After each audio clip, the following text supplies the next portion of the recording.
evening and welcome to the Farmington Public Schools Board Workshop. Tonight, Monday, August 17th, 2020. This is now called to order. Mrs. Weems, will you please do roll call? Mrs. Cummings? Here. Mrs. Green? Here. Mr. Rich? I'm here. Mr. Mukamal? Here. I myself am here. Mrs. Smith is not here today, and Mr. Johnson will be coming a little bit later, as I understand it. Thank you. You do have a quorum. Thank you very much. Next, please stand and join me in the Pledge of Allegiance. Mr. Rich will be leading us this evening. Else, please lead that. I'm still driving. Oh, okay. I'll go ahead then, Mr. Rich. Is that all right? I pledge allegiance to the flag of the United States of America and to the republic for which it stands, one nation, under God, indivisible, with liberty and justice.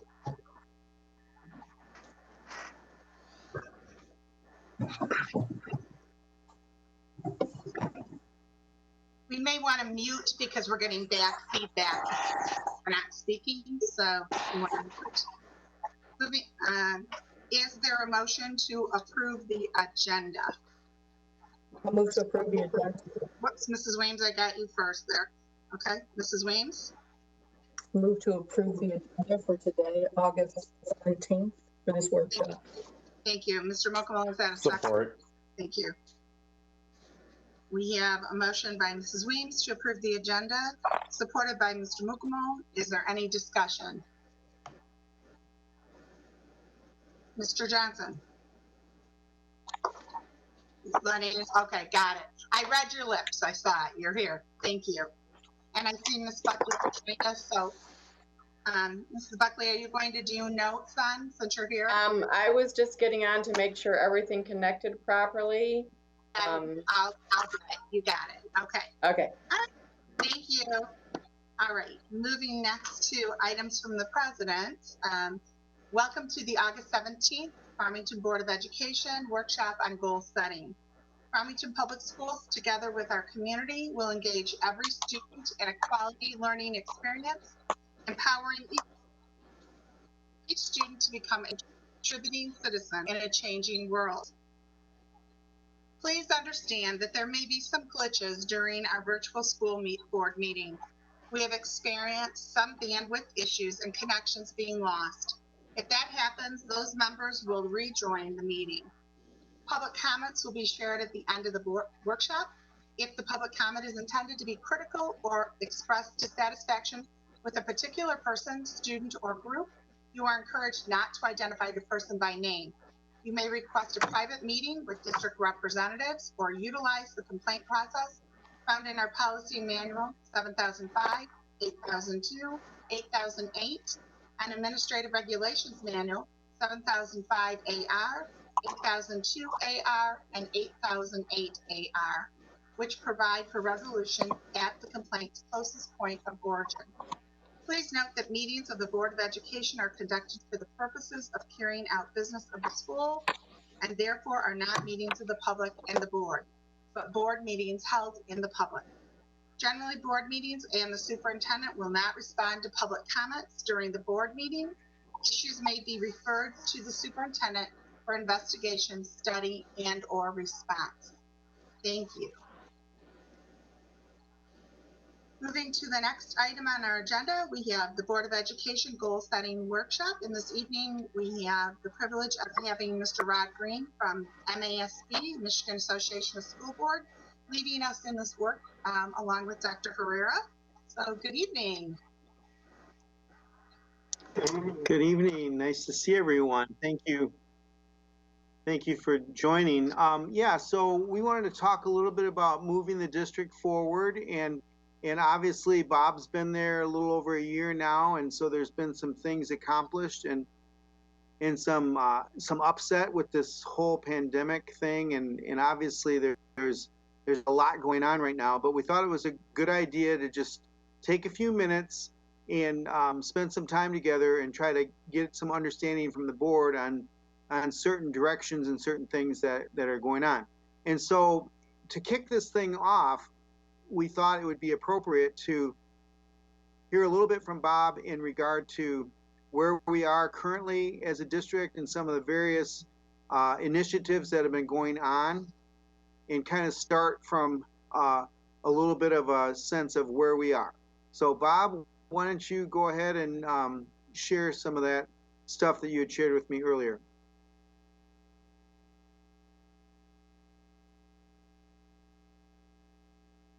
Bob, you're muted. And you're muted. Let me try that again. One of the things Perfect. we had the opportunity to do, actually is in October, November timeframe. We didn't get the results back till April, May timeframe.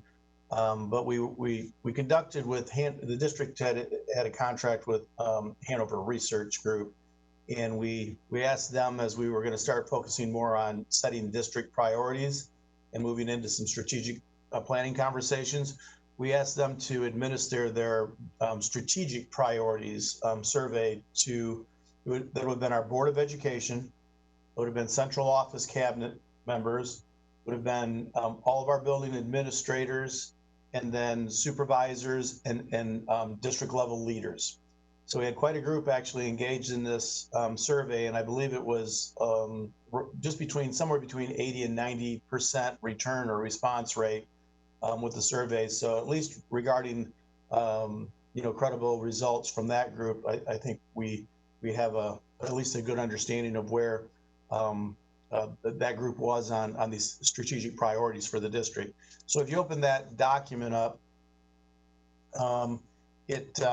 and scroll to, I guess the areas would have been page 8, or yep.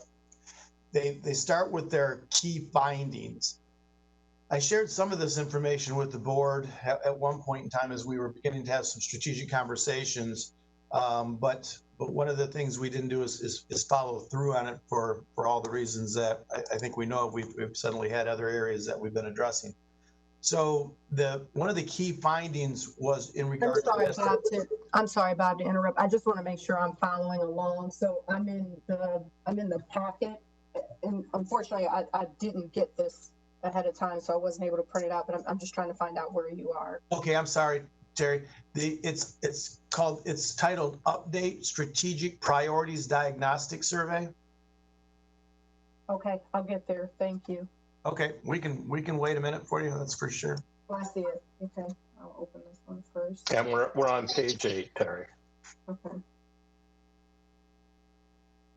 Okay, you guys don't have to wait for me. I'll get there. Okay, so they listed these key areas where, based on our survey results, were the highest area of need according to the group I just mentioned. So district leadership was one. So district leadership was a major area of concern among district personnel. More specifically, the district's role in developing effective district leaders, establishing and maintaining a healthy relationship with the board, and developing effective school leaders. So those were some of the areas. School and district personnel do not believe that the district leadership met expectation in the following areas: setting strategic goals and objectives, identifying performance indicators, and then again, the district leaders maintaining healthy relationships with the board, and structuring the central office appropriately was another area, and then monitoring the key performance indicators.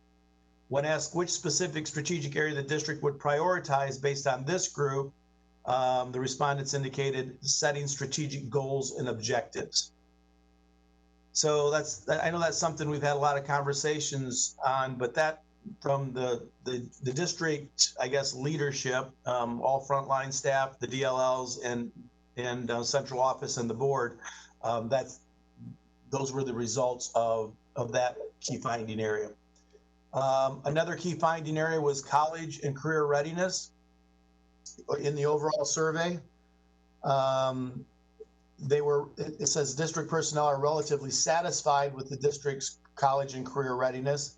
So you can see the results there. Basically, the district offering career and technical education that aligns with projected labor market trends, setting high expectations for all students, and delivering high quality curriculum were areas that they wanted us to focus more on.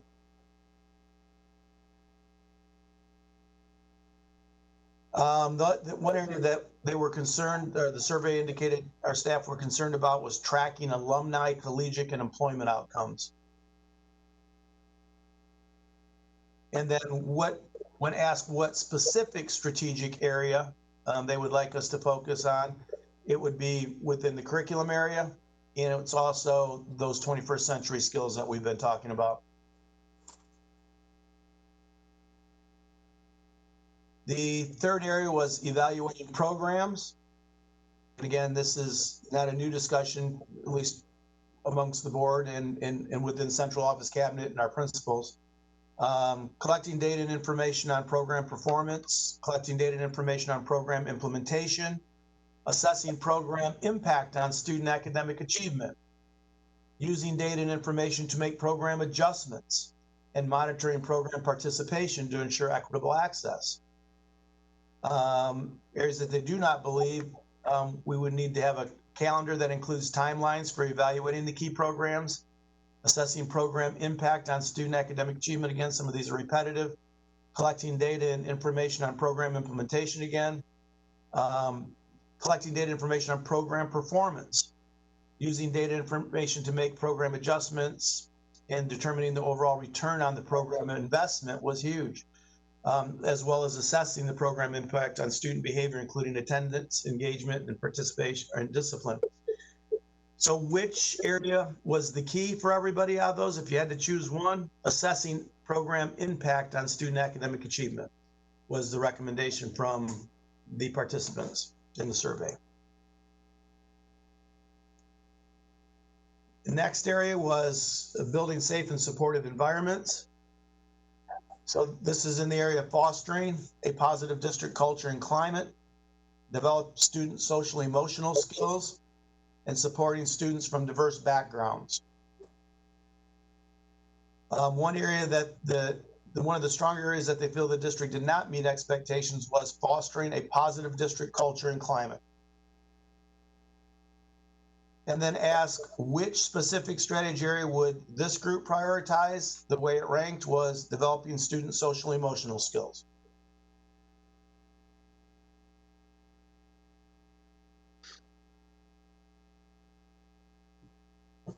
Another key finding was engaging families and communities. And this was regarding involving parents in their child's learning process. The school and district personnel indicated that the district meets expectations as it relates to engaging families and communities. A majority of respondents indicate that the district either meets or exceeds expectations in every area. So this would be an area that the group felt that we were doing well. What strategies, if we were to prioritize in this area, was monitoring community satisfaction with district programs and services, partnering with the community to provide supports and services to students. So again, that's one area that I guess with the findings, this is one area that we were found to do a better job meeting expectations. And then the last but not least area was the retaining, recruiting and developing talent, retraining high quality teachers, retaining diverse staff, evaluating teacher performance, recruiting diverse staff, and recruiting high quality teachers, all ranked very high. District does not meet expectations in monitoring staff, including teacher satisfaction, retaining diverse staff, and recruiting diverse staff. If the group had one strategy to choose, it would have been recruiting diverse staff, including teachers.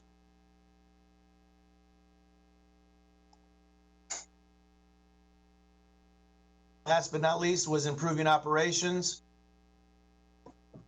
In this one, maintaining optimal staffing levels and budgeting efficiently and effectively. So one area that the district did not meet expectation in this particular area was preparing for changes in student demographics.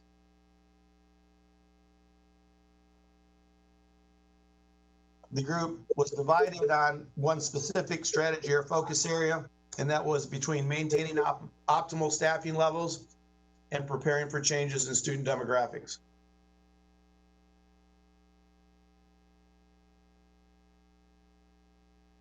The rest of the report just kind of provides graphic organizers of the data in a different way. If the board was going to mine down and back bind into this area either, but basically that's the overall summary, and those are the key findings as it relates to the strategic priority survey from Hanover.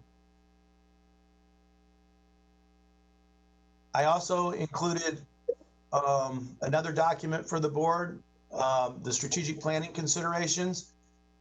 Not that the whole board has had an opportunity to engage in this information, but this, just as an FYI to the board, is this was information presented at an academic excellence committee meeting regarding next steps and some future strategic planning processes and key steps.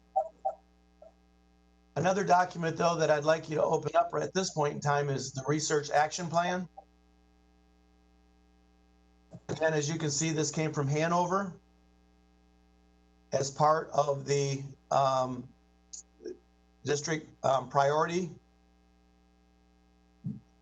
Based on the nice thing about Hanover was for me, they recapped their partnership timeline on page 4 with the district from 2012 to 2019 regarding, I guess, strategies or district-led initiatives. So all those things the district had engaged in since 2012. Their summary of the district priorities since the time they've been working with us over those 7 years was ensure equitable practices, program evaluation, course sequencing, support retention and graduation rates, community needs and engagement, improve stakeholder voice, and school culture and climate.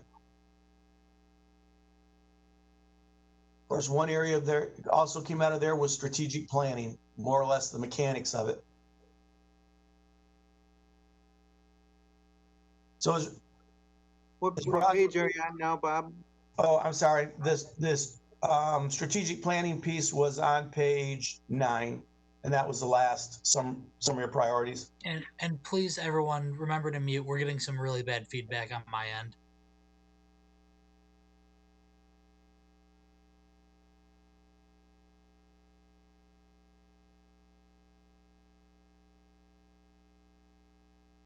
So as the board would begin to mine down and choose areas for next steps or how you'd come to those decisions, I believe at least what we can offer, those are probably the best 2 documents that would reflect the work of the district over, well, at least a 7-year time span.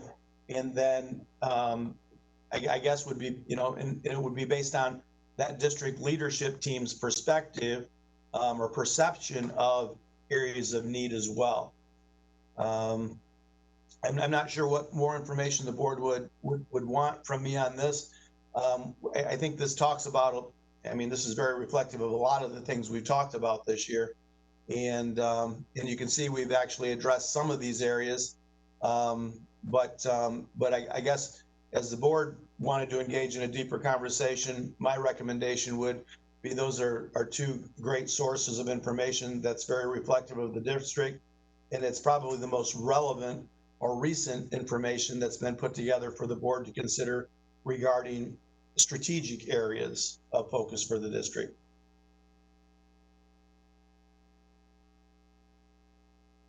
Bob. Okay, that sounds good, Bob. Rod? Questions? Yeah, Pam. The document that's entitled District Network Team Feedback, is that Oh. recent?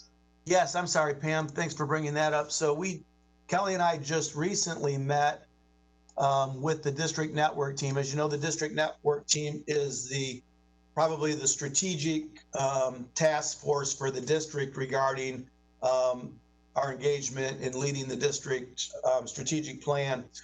When we met with them, we just obviously received some feedback on the current strategic work. So just from that group, and remember that group is only a group probably of 12 to 13 staff. It's not reflective of the entire district leadership team, but as that group really reflected on the work that they've been doing and truly engaging and monitoring the strategic planning piece itself, that's the feedback we received from that district network team. Was those 6 or 7 bullet points in terms of the amount of time working on the strategies, and all didn't make it to the classroom. So there was a certain level of frustration there about, again, our level of implementation, which came out in one of the surveys. We need clear plans and actionable strategies. So again, that was very clearly communicated in the survey as well. Prefer a more detailed plan to a vague overarching goals and objectives. I know we talked about that a lot at Academic Excellence and the need for key performance indicators so that we have very clear plan and path, and we know what evidence we're focused on in terms of showing we're making growth. We need to stay focused on the learners.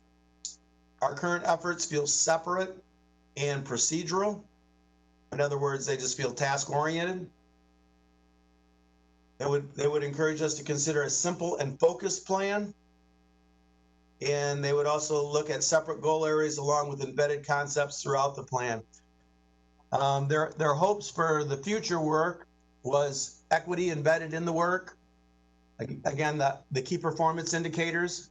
Actually, our discussions around key performance indicators and how that would allow us to monitor our progress was probably the bulk of our conversation when we met with the group. Intentionality in terms of genuine and I guess real efforts to implement strategies and engage in the work. Every student entering our school feels seen, valued, and respected. They see themselves as capable human beings. That was a clear message from the group. Empowering staff in a way that leads to an improved culture. A plan that communicates what we value. And our hope for future work is that we're all focused on the same goals and heading in the same direction. We've talked about how the districts become fragmented based on some of the decision-making processes that we've had in the district over the past 3 or 4 years. Last but not least, the key performance indicators. What they would hope key performance indicators would help us accomplish would include a focus on student growth and achievement, communicate progress on strategic planning goals, reflect a culture of trying new strategies and processes in lesson design and implementation, development of student agency. As you can see, student agency is a very hot topic right now regarding students being empowered and taking ownership of their learning, especially as you're in remote environments. And then making learning visible at the classroom and building level. So when we ask our principals, what does learning look like at your level? We also can respond, what does learning look like at the central office level and at the board level? We all need to have a similar understanding of what learning should look like if we're focused on the learners and learner outcomes. So what does real learning really look like? And we could build key performance indicators around those types of things. So that's again was just I think it was probably 2.5 hour conversation with the district network team. Thanks for bringing that up, Pam, because that was another key piece of information I thought the board would want to consider.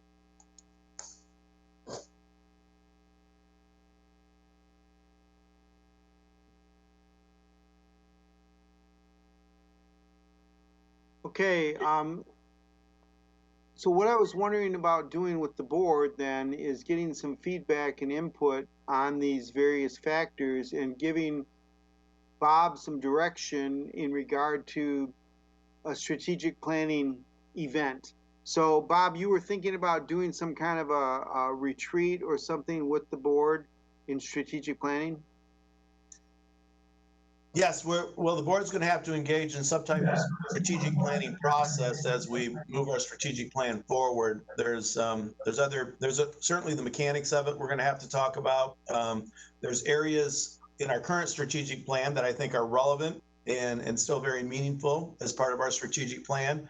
But there may be things that are missing in our strategic plan that the board would want to consider. So what are those things missing that we may want to start considering that we've left out in prior conversations? So, we're going to have to engage in that process. So for us, though, going into the year, a lot of the strategic planning pieces that we talked about with the learner profile, doing that district conditions audit, those types of things we have to be able to bring folks face to face. The district conditions audit actually requires 3 days face to face or in site to conduct the audit from Knowledge Works. The process to develop the learner profile, although there's a lot of outreach work in terms of the community, the team that puts that or finalizes and makes recommendation to the board on the contents of that learner profile is actually a 3-day workshop as well. So we would have to bring a group of 40 or 50 people in to take them through that process and come up with that learner profile to recommend to the board. So a lot of these things are still on hold, Rod. And so my thought was, how can we at least get the board in a position where they're setting priorities for our future work? So what's on the board's mind in terms of setting the vision of the district, setting the priorities, so we can at least, as a central office cabinet and working with the district network team, begin to figure out how to focus on those areas as we begin the strategic planning process and re-engage the board in strategic planning for the district. So that would be very helpful. The other piece that would be very helpful is one of the expectations that we all know happens to the superintendent is that I set my superintendent goals. It would be very nice for me to set my superintendent goals based on the board's strategic priorities for the district. Didn't have that opportunity last year, but I'd welcome that opportunity this year. So, the farther we can get with the board committing to certain priorities, and then or focus areas at the very least, then we could engage with, we could set those areas as our high priority to further develop and make plans for, and then facilitate the board through some strategic conversations with. So we think this really lays the foundation for our future work this year as we kind of, I guess, get off to a shotgun start back to school with certain events being I guess, delayed in the process. Bob, would it be helpful to go back through some of the various strategic areas and just get a quick update from the board on each area? Sure. And that's why I included those documents. I don't think those documents are that overwhelming. I mean, I didn't know if I gave you any less information than that, I wasn't really giving you anything to consider. So I felt like I had to give you something that you could consider and move through. And I wanted the information not to just appear to be just from a single source or just cabinet. I wanted it to be out there, so it had so it didn't have bias to it. It was from a diverse group in terms of their input. So I would go back to the strategic planning priorities diagnostic, some of those key areas. One of the things I thought you could do would be very simple on that would be like district leadership was number one. Well, but what I was saying is the third bullet on each one of those findings, say you get to page 8, the third bullet is the priority in terms of the responses. So the district leadership team actually stated that if there could be, when asked which specific strategy area the district should prioritize over the next year, it was setting strategic goals and objectives. So that's what I'm saying is the board could, if the board wanted to focus on another area in there certainly could, and we could set that as our priority.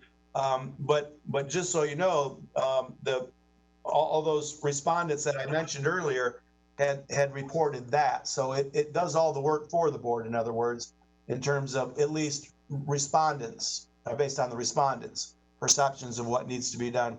If you move to career and college readiness area, the board would have two to choose from. The group was split, although they did rank one higher.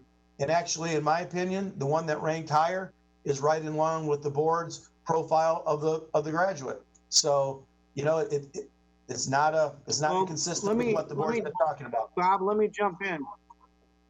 Let me jump in just for a second. Go back to the first one and have everybody kind of work off of that page of the strategic key findings, and I'm on page 8 with the district leadership. So, any comments on that from board members? Do you feel like, yeah, setting the strategic plan priorities would be very helpful in making progress in this area? Is everyone agreeable on that? You guys are all muted, so I'll have to have hand signals.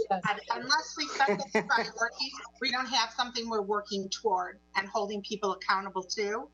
So I'm jumping through real fast here, and I'm seeing the continuum of priorities that people have picked. It makes sense setting those strategic goals and objectives because our board decisions should align to those as well to support that. But I like the accountability piece because that's what we're lacking that when you get to the page 10, assessing program impact on student achievement. And as Bob alluded, we've kind of been all over the place as a district. We need to bring it all back so we can be focused and do a better job and monitor what's working, what's not working, and put our efforts into that.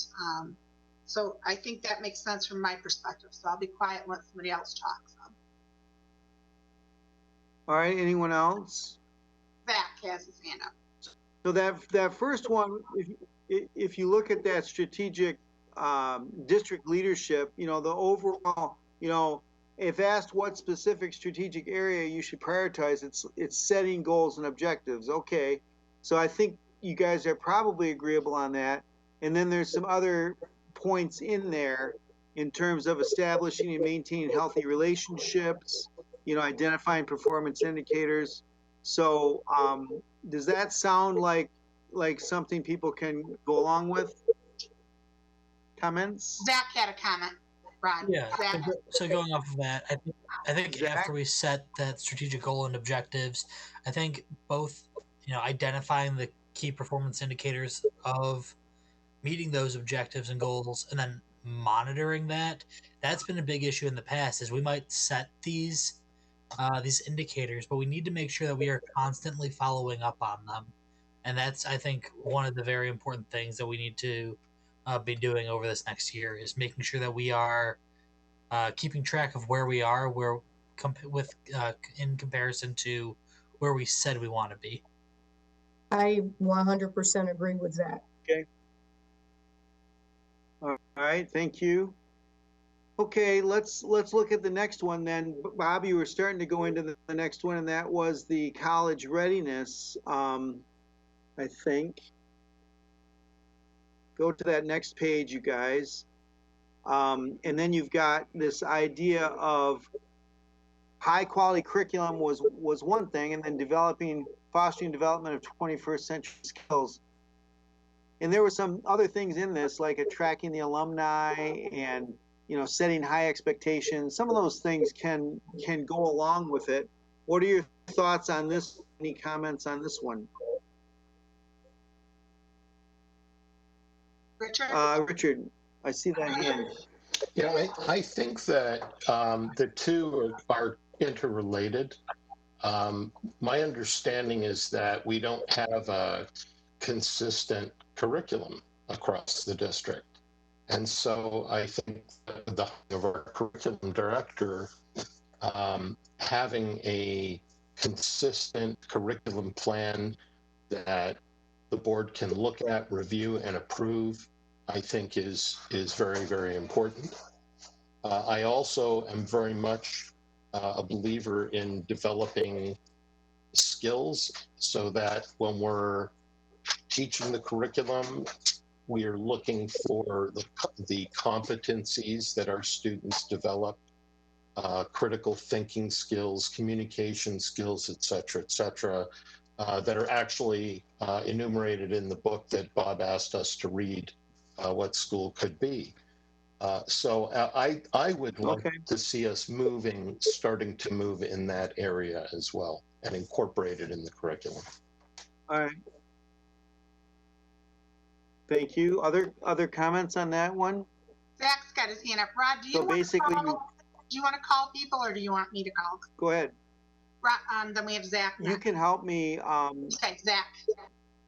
Thank you. So, Zach? with this, I think one of the important parts when we were talking about college and career readiness is that fostering the development of 21st century skills. And I think that goes into both that college readiness, but also the career readiness. As we know, college isn't the right direction for everyone. We've got trade schools, we've got going straight into the workforce. And I think making sure our students are ready for life after being in Farmington Public Schools, that's got to be our number one priority, because that is setting them up for success. Right. Okay, good. Yeah, we don't want to forget about that other part of it. Yes, who's next, Pam? I was just going to say, Anyone? Rod, to me, they go hand in hand. I think if we focus on those development of the 21st skills, we identify them, that's going to set that high curriculum, quality curriculum that we're aiming for. I think that they go together. So we have to identify what are those critical skills for 21st century students. Ties, like Richard said, to the book, where we've talked about as a board, where we want our students prepared for college career readiness, not just college. We've talked a lot about what the future looks like for all learners and students. So I think if you go through the avenue of fostering the development of 21st century skills, it will get you to the development of an alignment of that high quality curriculum that we want for all of our students. I think you have to go there first. Okay. What comment? Good. Bob, is that helpful? We're trying to, and there was another hand. Terry Weeks has a comment. Yeah, Terry Weeks. Yeah, I want to make sure we don't lose that CTE and ensuring that, you know, we're preparing our students for, you know, either college or some type of career. And so there's, on the one hand, the development of 21st century skills, which, you know, I view more as, you know, some of the soft skills that employers are looking for, you know, how to behave, how to, you know, all of that sort of stuff that's kind of helpful for development. But, you know, when I think about CTE, I'm thinking about accounting or, you know, some of the CTE that's become really important that the state is sort of pushing folks into when we start thinking about, you know, jobs for the future. So I just want to make sure that we're not missing that part, because I know that is definitely a key focus of the state. Okay, that sounds good. Other comments on this area? Does that help, Bob, just hearing the board member comments? Basically no strong disagreements on what's on the page. How about the next one was to do with evaluating programs. So the idea of assessing program impact on student achievement and trying to understand, collecting data and information on program performance, stuff like that. Comments from board members on that one? Zach? Sure. So I think what we see as one of looking here at what we have on the graph, but also, you know, what we've been seeing in the past is that using data and information to make program adjustments, it's both ranked very high with regards to priority, but also low for meeting expectations. And I think this is something that we need to look at very critically, as if a program works, great, let's make sure we are supporting it. If it doesn't, we shouldn't be stuck in our ways, and we need to figure out ways to make things work. And if we know something doesn't work, we need to fix it. So that needs to be a big priority ahead. I think what I've seen more of is things that are working that we're not, you know, moving across the rest of the district. I think I've seen more of that where we have these pockets of excellence that aren't being, you know, distributed equitably across the district. So I agree with In what other Zach's words, saying. replicate. Correct. Correct. So we've been Okay. talking about that for years. Yeah, how do you And it replicate has not been something done. that's been successful? Yeah. Okay. Yep, and Terry's absolutely Other right. comments? No, Terry's right on that. Exactly. So the other component is when we have a way to assess our programs and look at student data and student impact and growth and a true measurement, then those can be monitored and shared with the board on a regular basis. That's something that we have felt that we really needed more of. And so I think that's going to be key to this. Once we identify the curriculum components, is building in those measures of accountability. Okay. Other comments? Terry Johnson, you said you can hear us, but I don't know if we can hear you. You want to try? Can you hear me saying now? something? Oh, yeah, Yes, we can. Okay. It's probably better for you that you don't see me anyway, so we're good. Well, we appreciate your thoughtfulness. Go ahead. You have a comment? No, I didn't have a comment. I can hear and see everything, so. Okay, good. Thank you. All right, other comments on this one? Anyone? I see Richard. Richard. Yeah, so it goes back to this idea that we haven't been consistent across the district. And a lot of the decisions have tended to be, I think, arbitrary. So what I think is important is to communicate to everybody, these are the metrics that we are going to use when we are assessing a program. And we want to be transparent as well and consistently evaluating. Take those, and as I believe Zach mentioned earlier, take those things that aren't doing so well and either fix them or end them and allocate our resources towards those programs that are the most effective. Okay. What's good. interesting though is I haven't Other seen comments the on that? data on what's the most effective. I think, which gets to, you know, the earlier point on, you know, when and how often we see data to help us, you know, make those informed decisions. Right. Yeah, it's like you need a process for that work to go forward. Bob, any comments on your thoughts on this one?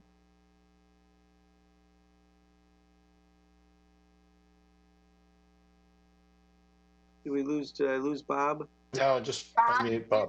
So I agree with everything the board members are saying. You know, I'll have a couple comments at the end as we talk about what this means for us next step. But no, I see things just as the board's reporting it. So can I add something here? Okay. Yes, Terry. Yeah, go ahead. So what are we trying to do here? Are we trying to identify, you know, based on these findings, the 1 or 2 areas that we want to focus in on over the next year? Are we trying to, you know, be targeted here? I mean, because on this one, I'll tell you, I'm going to have a hard time pinning it down to 1 or 2. There's so many on this page that, you know, really resonate with me. So just help me understand what the goal is. That what are we trying to do here? Just agree on the, you know, what we want to focus on for the next year in recognition of the fact that we can't. Strategically. Yeah, from a strategic perspective, what would the board like, you know, us to focus our efforts and energy? Now, remember, this all comes together, Terry, where, you know, in terms of, you know, this, you know, the Hanover piece is going to be a systems approach to strategic planning. So all these categories are going to connect together. So, you know, when the group's saying, give us a focus and make it simple and let us, you know, let us develop these things, it's not doing everything at once again. So I think this is something that I think the board's going to have to, come to consensus around and determine what really is the board's priorities and what do you really want us to focus on, and what would be building foundations for later work. Or, as I keep mentioning to the board, if you get to the root cause problem on some of these things, all those other symptoms are going to go away anyway.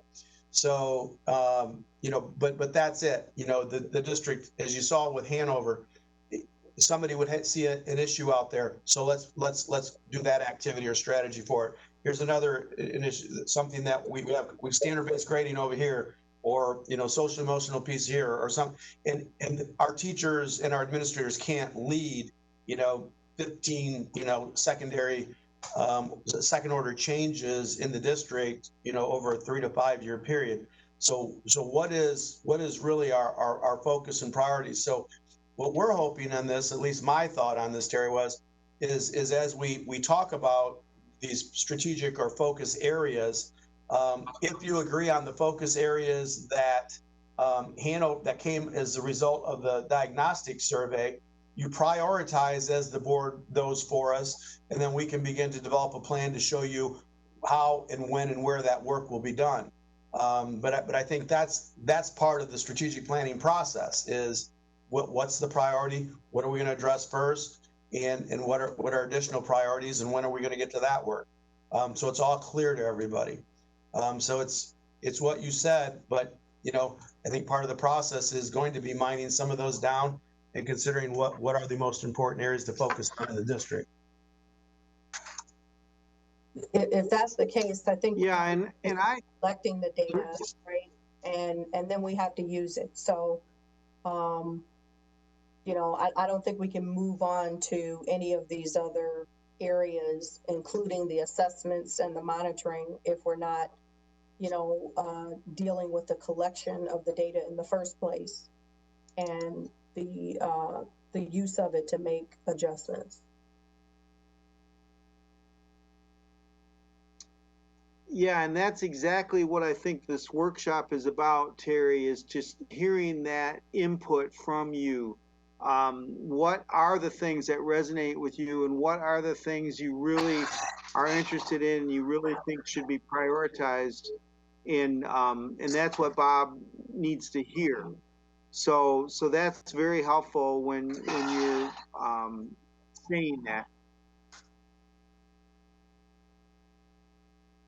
Does the rest of the board kind of agree with Terry's comment that it's hard to move forward on any of these things if we're not collecting the right data? That type of a comment? Yes. Is that pretty good? Yeah. In general, I think so. I think we need to know what data we want to collect. So, I think that it kind of at the broad level, we need to come to an agreement about what it is that we want to assess, and then develop and then make sure that we have the data that will allow us to make that assessment. So so it's the question. The data is the information. The question, is the data we want. The data is used to answer the questions that we ask. So the question, to me, will drive the data collection. Okay. Well, and the other component to Bob, that, is that helpful? Who else? Well, Rod, Go ahead. you do the strategic planning. So do you have an environmental scan that encompasses all the data that's listed in the survey that we could follow? Well, because I don't know. Probably. I'm going to need, like assessing program impact on student achievement. If that's either a priority or isn't, I don't know what type of data I'm going to collect to show a need for that. Yeah, I think you'd have to go through and see what would actually be meaningful in that regard, like student achievement in what area, and in what classes, I suppose, are impacting that. I'm not sure on that particular Rod, question. What you're suggesting is we front load the priority selection with that information. So Right. I'm not aware of a process that does that. So if MASB has a process, we'd be more than happy to follow it, but I'm going to need some technical assistance from you on how to put that one together. Yeah, I don't know that we really have that particular thing. Pam? Yeah, so let me try to summarize what I see as the issue is you have to have a foundational curriculum in order to even to determine how you're assessing the effectiveness of that program. Then once you, and that then you're looking at student data, you're measuring the growth and perhaps lack of to determine whether that program's effective. Right now in the district, we do not have solid curriculum from grade level to grade level, school to school. As we've alluded, many schools have kind of developed some of their own things. We've worked toward a model that's more consistent. For example, in math, a couple of years ago, every building was pretty much doing their own math component. So it was really difficult to have a program analysis or monitor data. When you would bring data to the board, how did you know what was driving that data? So that's where I'm saying is we have a solid curriculum, then we can build in the accountability measures. So we have to go look at what do we have, right?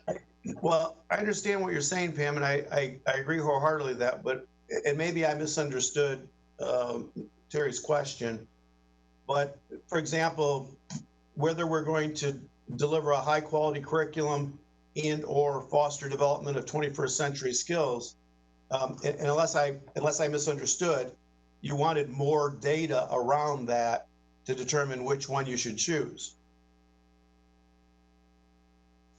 Or if we get to the statement of supportive environment, whether we choose developing student social emotional skills versus supporting students from diverse backgrounds and fostering a positive district culture and climate.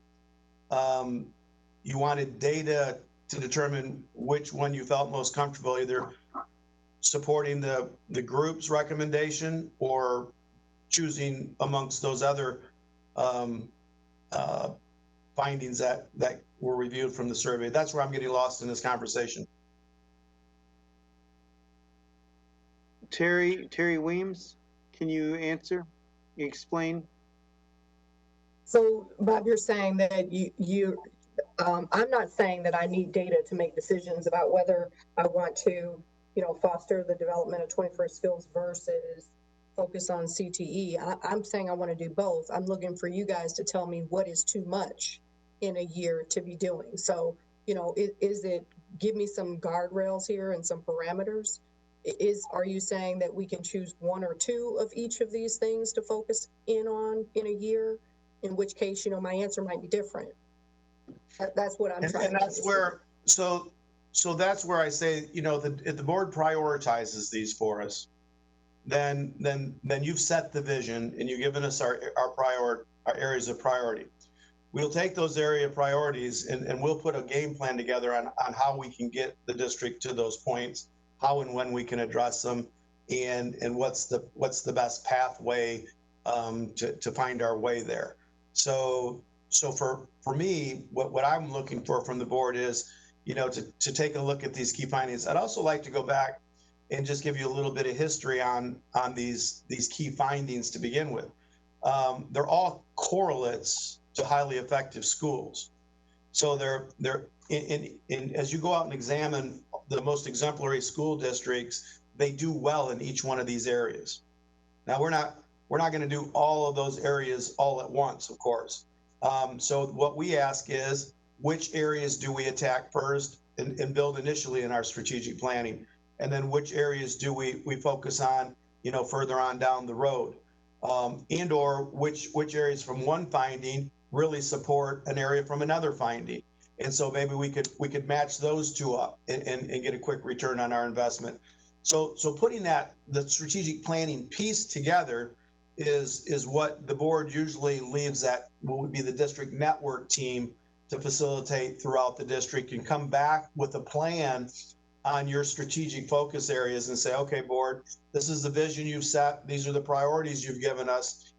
here's our recommendation on how to get you to how to address these priorities in what order. And then we would put those, key performance indicators in there to show you how we're growing towards each.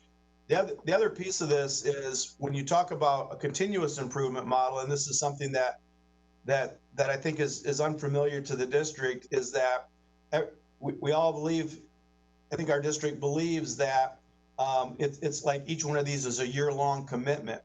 In a continuous improvement model, when you're talking about truly changing, transforming culture or changing values and beliefs, you're talking at least a 3 to 5 year period before you reach sustainability.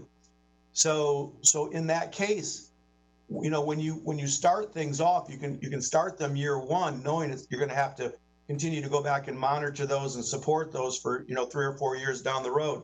But that doesn't mean you can't start something off year two as well. If it doesn't conflict, or if you've made it far enough with your other initiative that you're not back in that startup mode. So that's where the continuous improvement model will come in after you set the priorities and we put the strategic plan together. So that would be something that I think is going to be a different conversation for the district, more along the continuous improvement model and how you use your initial priorities to build on future priorities and goals.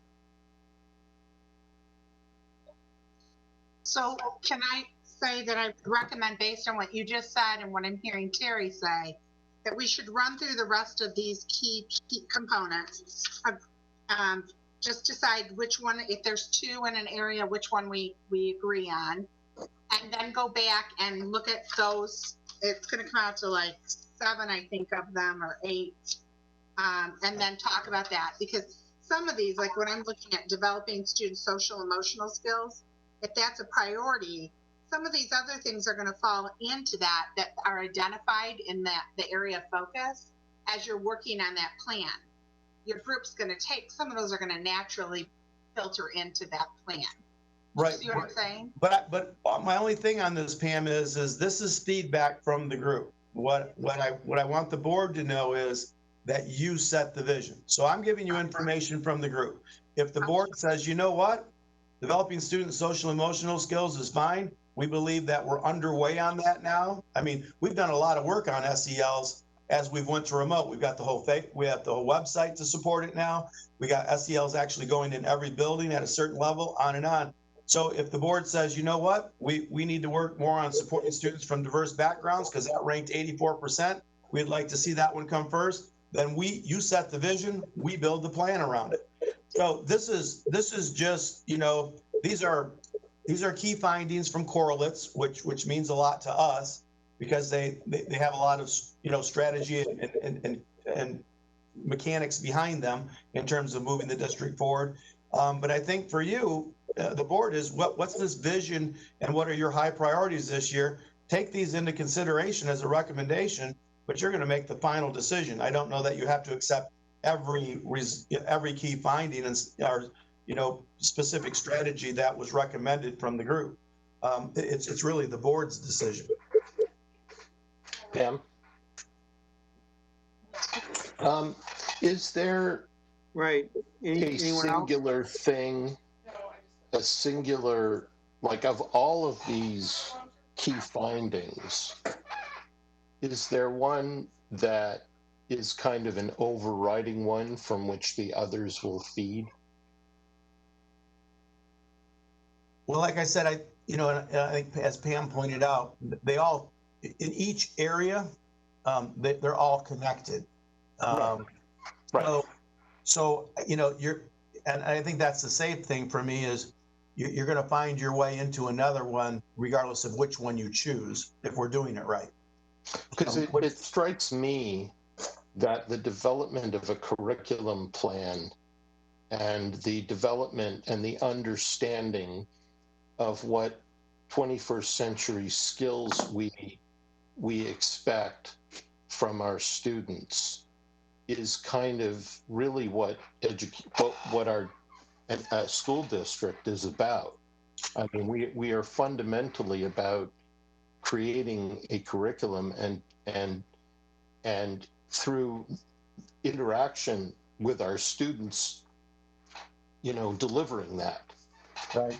Right. So remember, these are strategic planning priorities. So these are the work of the district. So we know curriculum and viable curriculum is actually the #1 strategy to closing achievement gaps. And the fact that we all acknowledge that we don't have a viable and accessible curriculum to all students, and we're not engaging students or exposing students to the full curriculum, is one of the reasons we have achievement gaps right there. So what you said, Richard, if the board would just say choose something else in there, then curriculum is, the board owns the curriculum, which is what it's part of a strategic initiative. But if you said fostering development of 21st century skills, we know we need to work on curriculum. It's just not a strategic initiative now. It's just the work that we do, because we're always going to be working on curriculum. If you wanted to make it more of a strategic initiative, then we would make it a district-wide strategic effort. So our approach to it would be get there much quicker, because it would be a higher priority if you set that for us. So that's where we're leaning on you. Right. But both of those are extremely meaningful. And remember, when you're strategic planning, it's the strategic nature of it. It's not all the operational end of it. From the educator's perspective. So I'm not asking you guys to mine down to the technical, saying which one comes first and which one's tied there. You guys pick the strategic direction, and we'll set those key performance indicators with you, and then we'll put a plan together to ensure you get there. Well, yeah, you see, the way that I'm used to working with strategic planning and strategic management is to understand what the issues are. And to me, one of the key issues is that I don't think that we are properly preparing all of our students for the 21st century environment. So a child, for example, in kindergarten right now is going to graduate from our school system, in 12 years, and they're going to quite probably work in an industry that may not exist yet. And so, are we properly preparing them? So to me, that's a key issue. Maybe this will help you. Two things: they're strategic initiatives and tactical initiatives. Right. So as you take a look at delivering a high quality curriculum, in my opinion, that's tactical, because every district should be having a high quality curriculum to begin with. Right. The fostering development of 21st century skills is going to be strategic for this district, because you haven't even tried to engage that since the last learner profile, which was, to my understanding, at least 10 years ago. Am I right on that, Pam? Yeah. So is the board being strategic in nature, or is the board being tactical in nature? The tactical end of it usually falls to the educators in the district. The strategic is, where do you want your district to be? What do you want your district's focus, and what do you want to, if the community is going to hold you accountable, what do you want to say where you led the district? You want to say you led the district in developing a high quality curriculum? Do you think that's strategic in nature, or do you think it's beginning to develop these 21st century skills in our students? What is more strategic for the district is, I think, is where you really come in handy, because you know the community, you represent the community. So what's the strategic nature of this? Like I said, some of these things are just, typical things that come up in as correlates, but some are very tactical in nature. So that's the only advice I can give you, as you try to weigh in between one of the two and prioritize on something that you're struggling with. Correct. Which one, Okay, we have a couple of comments. We have a couple of comments. First, Terry Weems, and then Terry Johnson. I was just going to comment that there are a couple of areas where I'm just going to have some high expectations. So I'm going to have a tough time to find in a few areas, but I'll continue to listen and see where we end up. I'll defer the rest of the time to Terry Johnson. Okay, Terry Johnson. Okay, can you guys hear me? Yes. Okay, perfect. I guess my question is along the realistic side, and what I mean by that is,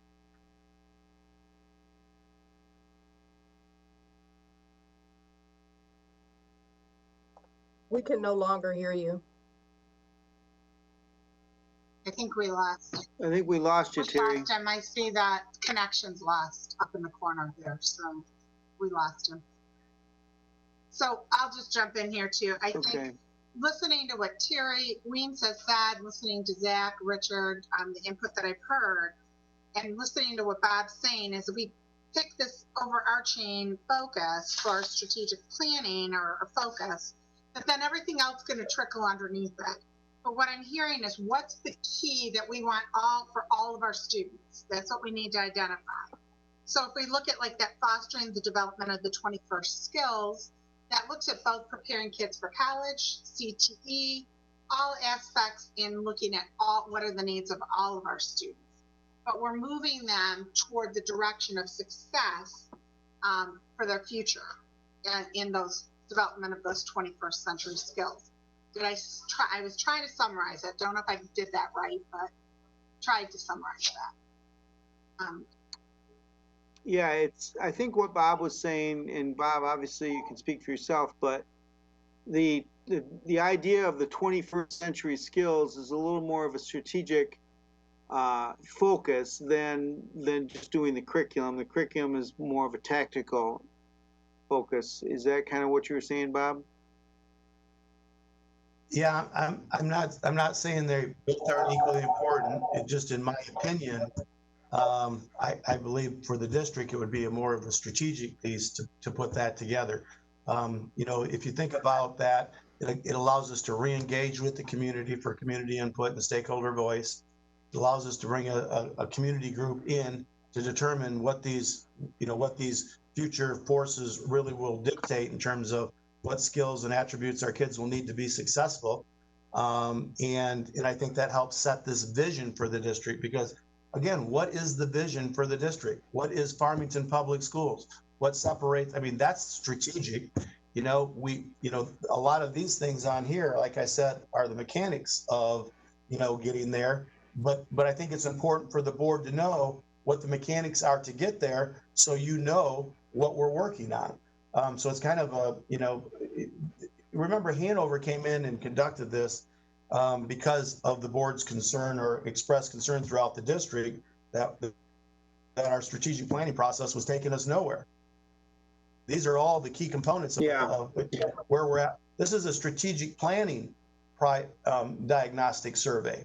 So what areas do we need to focus on as we develop the strategic plan? Because in my opinion, putting together a well-developed strategic planning process is strategic for the district. You haven't done that. So you see where I'm coming. It's almost one step higher than this, where I keep trying to get the board to consider. So this is the hot topic in the district. Yeah, and in that particular area, the higher percentage was the 21st century. But Jessica has a comment. I think Mr. Johnson is back as well. Yeah, we have Mrs. Cummings and Mr. Johnson. Okay. Let's hear from Jessica first. Okay. So as I'm reading through the information, the key findings, and listening to my colleagues and listening to Dr. Herrera, and maybe this is just me and the way I'm looking at it, but if the board focuses in on fostering development of 21st century skills, for example, I see, in my opinion, that so many of these other areas would fall under that that issue, right? So I feel like, keeping it high level and setting that goal will allow the expertise that we have in the district to really focus in on, all right, how do we do that effectively? And, what's best for the students? I think that's really what our focus needs to be, is how do we set goals that are going to benefit all of our students? And I see providing academic supports, authentic learning experiences, setting high expectations. To me, those all fall under that fostering development of those 21st century skills. So yeah, I would just really encourage the board to stay, high level when setting this goal. And then I think, Dr. Herrera mentioned we need to develop that learner profile and question our stakeholders because, we need to know what their expectations are as well. So those are my comments for the moment. Yeah, and this is Rod again, but yes, I agree with that, and I think that's exactly the thought, is to stay high level enough at the board that the focus can be transferred to other things that need to be done in the midst of that. That's exactly what Jessica's saying, and I think that's very true on this particular one. Terry Johnson, did you make it back in? Did you want to continue your comment? Yeah, thanks. I started to say that realistically, what is it that we can get the best? I hate to use the term bang for the buck, but that's what I'll use. I think what is it that we can get the low-hanging fruit right now and show the community that we're moving in the right direction, and look at the bigger picture as it goes. And the other part of that is, what do we have that we can control that the state has not come in and taken that space from us? Because that's the other part as well. If we're controlling things that we can do, and the state, the state's not going to override us, and that's what we need to focus on as well. That's all I wanted to say. Okay, that sounds good. Yeah, Richard. So our superintendent is asking us for direction. And so what we need to do as a board is we need to really think about what the overriding, what do we want the education of our kids to look like in 5 to 7 years? That's the key question. How do we want them to feel as graduates? What experiences do we want them to have? And also, how do we want our teachers to feel, right? And about teaching, do we want them to feel like looking at the calendar to see how many years they have left before they retire? Or do we want them to be excited right up until the moment, that they do retire? Those are the questions that I ask myself anyway. And I think that we as a board, that needs to be our focus.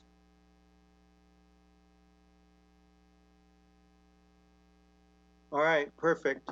So, so on that one, I feel like the consensus is the 21st century captures it the best, and that allows the other objectives that are going to come underneath that area. Can I see some hands? Give me like hands in the air, and I can see you guys, or give me a thumbs up. Okay. So Bob, you've heard on that one. Anything else on that one, or can we move on to the next one? Let's move. Rod, I'm going to stop you one. The next one, Rod, I'm on page. I'm going to stop you one. Okay. Step we in. didn't Go get ahead. Jessica or Terry in there, so I want to make sure we're respectful to the full board. We need to have Terry and Jessica. I saw Jessica pop in as well. And so you guys can chat in too if you want to. There's Jessica. I see you. Thumbs up. Did I see your hand? You're giving me your hand. Okay, thumbs up. Yep. And then Terry Weems. Okay, good. Okay, so let's look at the next one. And that one was, this one was where we kind of got started, was the evaluating programs. And the key area was assessing program impact on student achievement. But Bob was saying he's not really sure exactly how that would go. But we also had the one where it was, there was a lot of things in this one, with attendance, that's probably not as big picture. Using data to make program adjustments, yes.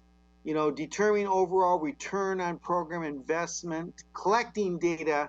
So that was what Terry Weems had said earlier. It's like we need to, and Richard said this too, we need to collect the data that we need. And sometimes we don't even know what we need. So if you look on this page 10, you can see this is all about evaluating programs. And so are there comments on this one? Maybe Bob, you should start off by saying, what do you think that this one looks like? Is this one that you think the board should be interested in? Well, and that's what I'm saying. From the board's perspective on this, we don't assess our programs and impact student academic for their impact on student academic achievement. So I go back to if we were going to write it, if that's a focus area for the board, then we're going to have to begin by talking about how we're going to begin to collect the data, how we're going to assess the students, how we're going to begin to determine how we're going to get to the point where we can do that. So that's what I'm saying is these are if you choose this one, at the end everybody knows that was filling this out means we're going to have to begin to work on all these things to get that as an end goal. So it's not like assessing program impact and student achievement is going to happen by Christmas. That's our 3-year goal to the extent that we can write. So we'll put KPIs together. Year 1, this is what we're doing to reach that goal. Year 2, this is what we're doing to reach that goal. Year 3, this is what we're doing to reach that goal. That's what I'm saying in terms of strategic nature. It's going to take a while to reach these goals.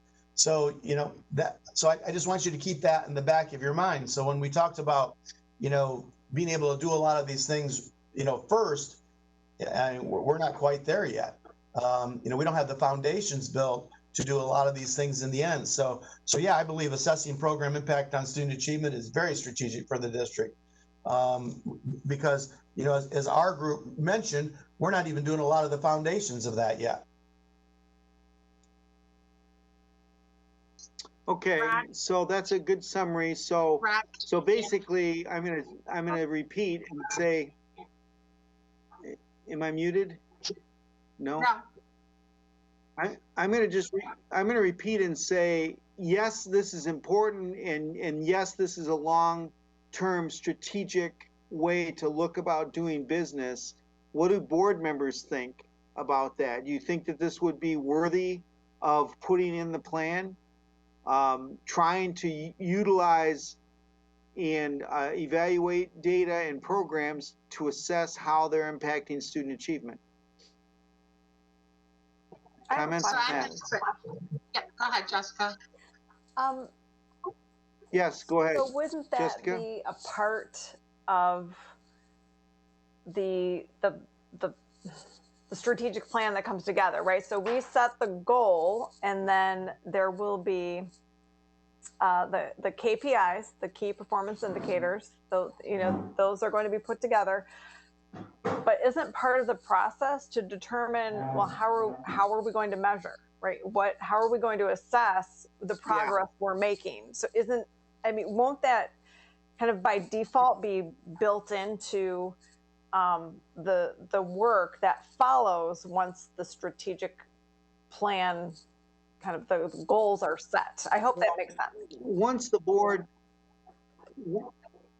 the board sets this as a initiative, then the district would have to put together some how to get there and what to do and what kinds of things you would do. And so that, that is a big job.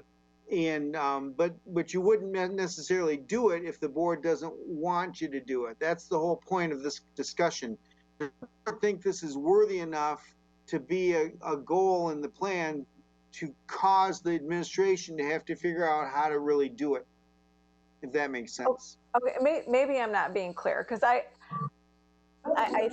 feel like, well, then how do we know if something's working if we're not collecting some type of data? And I'm not saying go out and assess more. That's not what I'm saying. But isn't that something where we're going to set this goal? Administration will put the KPIs together, and isn't a part of tracking progress is having some sort of data? Yeah, but the data could look, Well, the yeah. data may be around behaviors that would produce those outcomes in the end. So, what behaviors do we have to commit to as adults, and what practices will we have to commit to so that we're in a position where we can, determine the impact of that program or the impact of that curriculum on and on. So, it may be changing our assessment philosophy. It may be collecting information from teachers on more formative assessments more than just on summative assessments. So there may be all those changes that go into building our culture around our use of data and being able to make informed decisions on data. So what you're remember, all these things we're putting in here are all people and behaviors that we're talking about. So it's these. So every time we choose one of these, it's okay. We're going to have to either change or improve or modify adult behaviors that would lead us to a better outcome in that area. Some it might take training. Some it might take monitoring and compliance. Some it might take creating more accountability levels. Some it might take just creating more systems and processes and structures to make sure that those things are still continuing on. So remember, this means something different for the teacher than it does the building administrator, than it does for central office. And it may even mean something different for the student. Now, all of a sudden, I'm going to have to engage in this, practice or this assessment or provide this feedback. So, it depends on, the actual area of focus that you choose.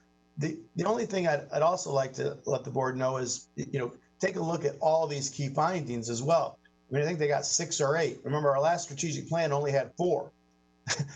So our idea was to keep it focused, keep it simple, and let's just make sure we get off to a good start in this. So that's where I'm also would, make the comment that, yeah, I mean, we can have very high expectations for folks, but they have to be reasonable.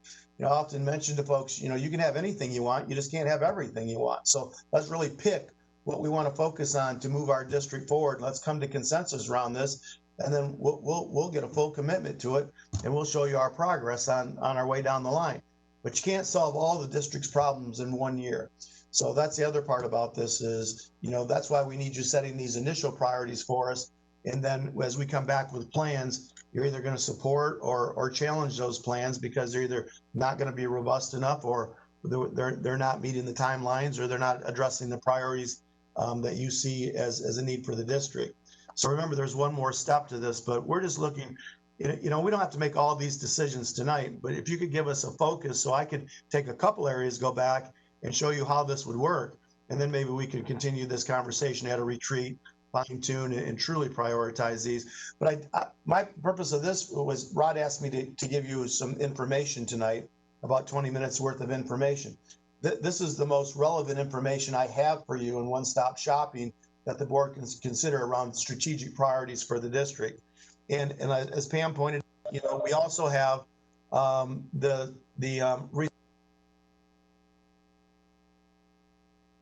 You just hit the mute button, Bob. you did it. You also have the research action plan by the same company that gives you strategic priorities based on their knowledge of the district and things that you've been working on. And then last but not least, you also have the feedback from the district network team. So that's what I'm saying is I couldn't find it in myself just to give you a very close snapshot that would force you into certain directions or make a recommendation. I wanted to give you more of an environmental scan on, some data that we collected both from, from all internal stakeholders that was actually aligned to best practice. So where, based on this information, what do we see as being the critical issues that this district faces? I mean, what, as board members, when we think about our work, what keeps us up at night? So if I'm going to jump back and try to tie that to Jessica's and Richard's. So the one thing I want you to know is what I heard Jessica saying. A normal process is that when you set a goal, you set a measurement and and how you're going to, the board say over and over is that as a system, we are lacking some of those assessments. So what I hear Bob saying is if we take this as an opportunity to say that's a priority to us, it will be focused on and built in. So then we know what we need to duplicate, what's working well within our system. How do we put that across systemically for all students to have that opportunity? What things are not working and need to be removed or changed or whatever.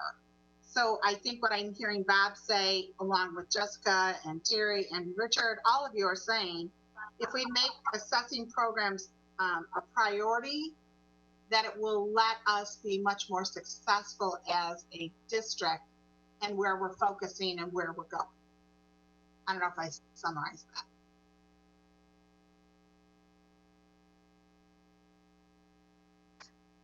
Yeah, I mean, Yeah. I think so. Other questions on that one?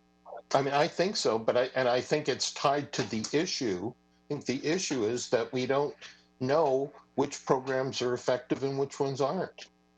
So we're kind of flying blind, right? We don't have a singular way of deciding, first of all, which initiative, which programs we should be doing, and then we have no way of assessing whether or not they're effective. Is that right?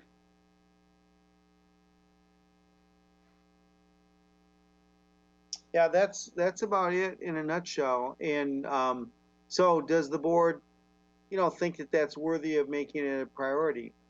I mean, we're going to have some other ones here too, and they might have to be pared down. So once this work is done tonight, it's not finished because you still have more work to do to possibly, because there's a lot of good ideas here, but not all of them are going to be a focus. So that's the other point.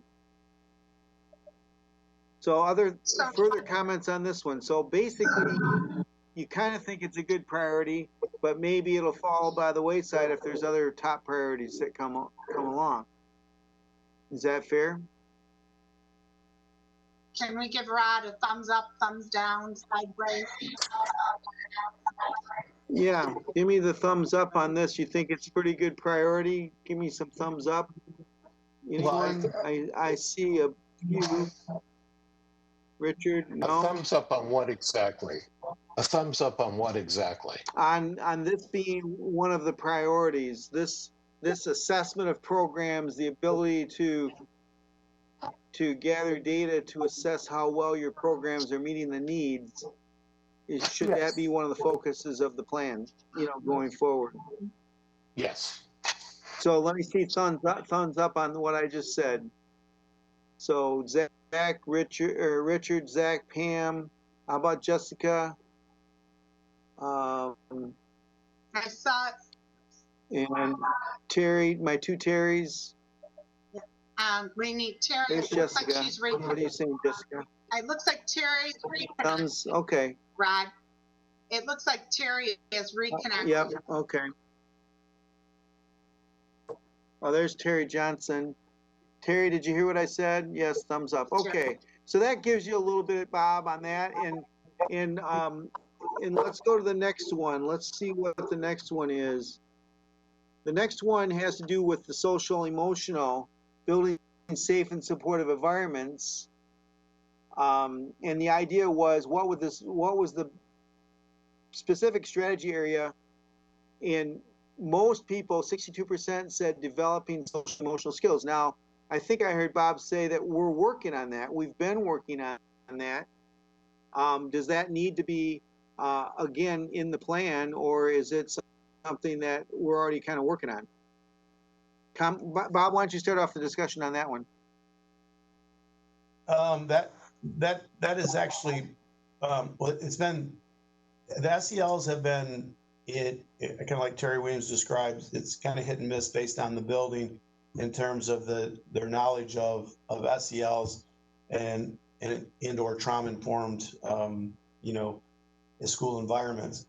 This year, we made, if the board recalls, we made a structure in central office, and we put school improvement back into the hands of the state and federal program director. So if you recall, Eris Stewart, our social worker, was actually leading the district improvement and the district blueprint efforts. But she kind of had a dual position because she is also the district's SEL coordinator, and those two positions were, too big for one person to handle. So she's actually back as our SEL coordinator. I think if you've seen any work on our SEL, you know that she's been leading. I'm sure the board you saw her videos this year promoting SELs, letting parents and our faculty and the school community know where they could reach out to get social emotional learning supports, on and on and on. So given time, remember that all started remotely. So she hasn't been in district to be able to kind of kick that off and get it going and embed it within our curriculum and in our day-to-day programming. So, but we now have a person focused on leading that initiative now. So I'm more than hopeful that will take off here the next year, and we will grow that, those strategies throughout the district, and we will begin to build our students' capacities in that area. But again, I think there's a very strong need for it in the district still. We're certainly not there yet. And so I would say it's still strategic in nature. I just go back to when I listen to the board, and I want to make sure that the board knows that you have this option. You also have fostering a positive district culture and climate. I mean, not that those are mutually exclusive, but they are different focus. And if we head in one direction, that will become the district focus versus the other. Not that they won't both, like I said, play into each other, but they are a little bit different. And I would prefer the board make the decision on which direction they would like to see us really head as far as the strategic piece to this. So I just bring that back up to the board, just to remind you of, you make the decisions in this, not to create more confusion or more stress for you to try to set a priority. Yeah, so comments from the board members between those two, and also Pam talked about, supporting students from diverse backgrounds is another one that was in the list, but that's not quite as all encompassing as the other two. The other two that Bob was mentioning was the social emotional learning, and then the other one is just fostering a positive district culture and climate. So comments on those? Yes. So, both of those are really important to me, and I've been a proponent of, furthering the student social and emotional skills for the past year now. However, I tend to think that we should just start thinking of that more as a skill, as a foundational skill, and I wonder whether we can incorporate that into that broader category and focus separately on a positive culture and climate. To me, I think that would encompass the supporting students from diverse backgrounds and the positive behaviors and all of that. I don't really see anywhere else where we can get at how we foster a good climate and environment for our staff, for our community, for our parents and students, for everyone. So I would think, as it relates to this, building safe and supportive environments, that would be the focus. That's my opinion. Yeah, Richard. What is the issue?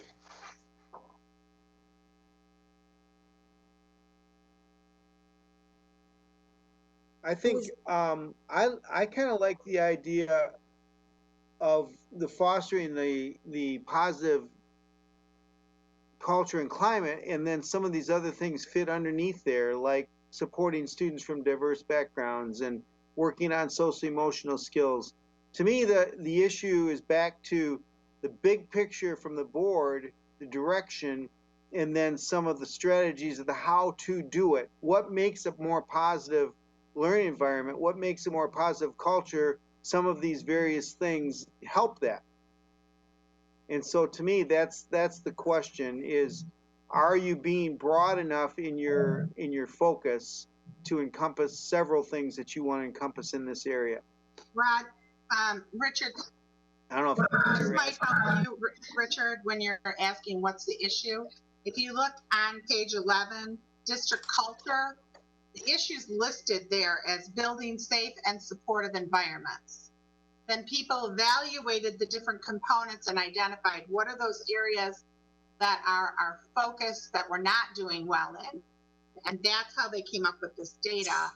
And I would totally agree with Terry Weems that I think the best statement out of that is exactly what she was saying. Fostering a positive district culture and climate that addresses students, it addresses staff, it addresses our community, and it encompasses just everything she said. So, so we're saying that right now the issue is that a large subset of people feel that we are not doing that. So that's the issue. That they feel, students feel they're not in a positive climate in the district. Teachers feel they're not in a positive. Also, yeah, that's kind of the survey there, right, Bob? I mean, that's really what it was. But also, it says that district personnel are relatively satisfied with district efforts in building safe and supportive environments. But what could we do more? What could we do more? And one of them was we were not meeting expectation in fostering a positive district culture and climate. At least 60% said that. So then some of these other things kind of go underneath that. Yeah, and Richard, I just want to bring you back to when you talk about teachers did not, and students did not respond to this survey. This is with our building administrators, our frontline supervisors, transportation, and food service and all those, support areas. Then also central office cabinet, our district level leaders, so all the instructional support with our coaches that are out there, and then with the Board of Education. So that was the representative group that's prioritizing these, saying that from their knowledge of the district, they don't believe that we've made a strong enough effort to foster a positive district culture and climate. 60% responded there. 62% of them said we're not doing enough to meet student social emotional needs. That's basically how these became priorities.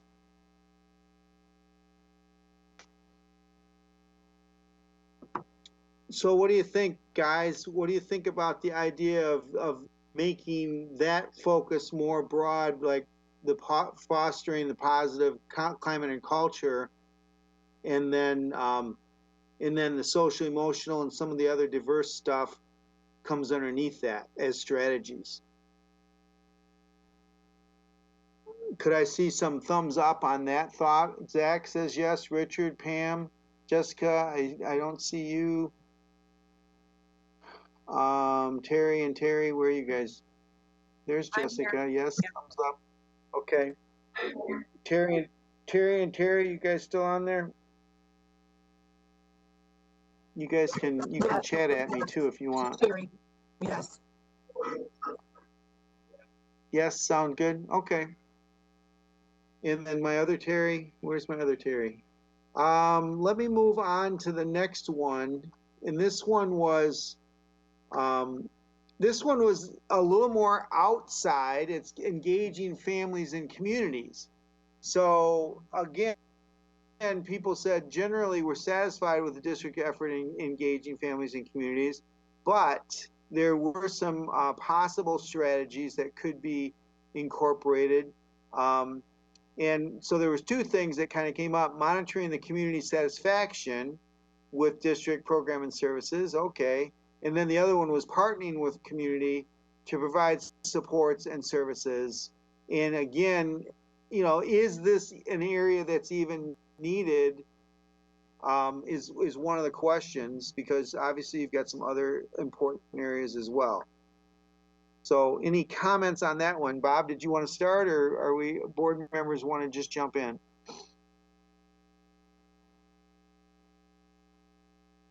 Speak to me. Anyone?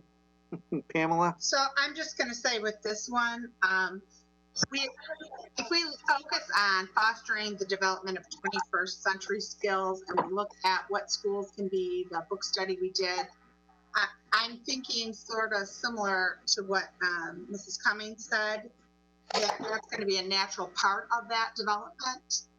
We used to have a very robust mentorship program, community partnerships. We had Community Hall of Fame. We did a lot to really work within our community to support our students. And I think this will be a natural segue into being able to re-implement and rejuvenate that entire program. So I don't know, does it need to be its own priority, or is that going to be an embedded one? I guess that's The only thing I had to offer on this one was just a little bit different than what Pam states. Remember, this survey was taken in October, November. If this survey was taken, in May or April or May, I think involving parents and their child's learning would have been on everybody's mind. So we have had a little bit of change of time here. So that was my only one on this particular one. Is that came in at 48% to begin with. Almost 50% said we're not doing a good enough job at that anyway.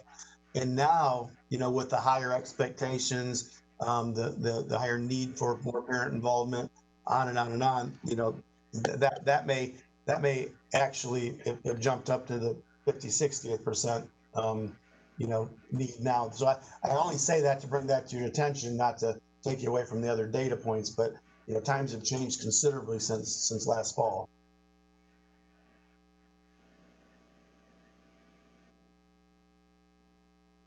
Other comments? Yeah, I think Zach, that anybody? my view, I think that the issue for me is how we engage with the community, which is, the largest stakeholder group would be our parents of 9,000 plus students, and how we communicate to them in a way that's easy for them to understand what we're doing and the rationale or thinking behind what we're doing. To me, that seems to be an important area. And I think also just engaging with the community at large. But it's how we go about it. It's how we communicate to them to make it more interactive. So the other thing I probably should have brought up is as the board sets these priorities. So remember, we're going to talk about strategic budgeting too. So Jennifer and your group, how are we budgeting and allocating resources to help ensure that we have everything we need to meet our goals in terms of involving parents and their children, or the communication piece, like you said, Richard, or with our communications department, what are we doing that's more focused more on accomplishing this piece? So the nice part about this is everybody, every shared service area we have in central office can find their way into this work. So that's the other thing that helps bring focus to my team is and it helps from that, move them away from being in isolation to, being able to help support each other in each one of these areas as resources and finance and HR and all that will contribute to the success of an initiative. So, going back to the issue of assessment, it's not just the programs, right? But my understanding is that there's an issue about how we assess even people as well as programs. That there's a need for, to make sure that we're evaluating our administrative personnel and our teachers in a way that is consistent and clear and objective.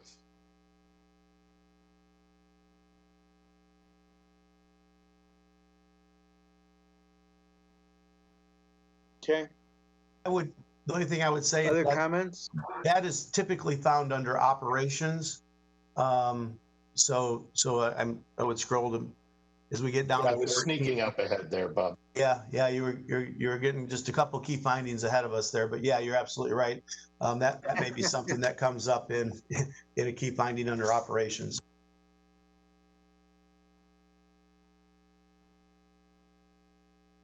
Okay, other comments on engaging families?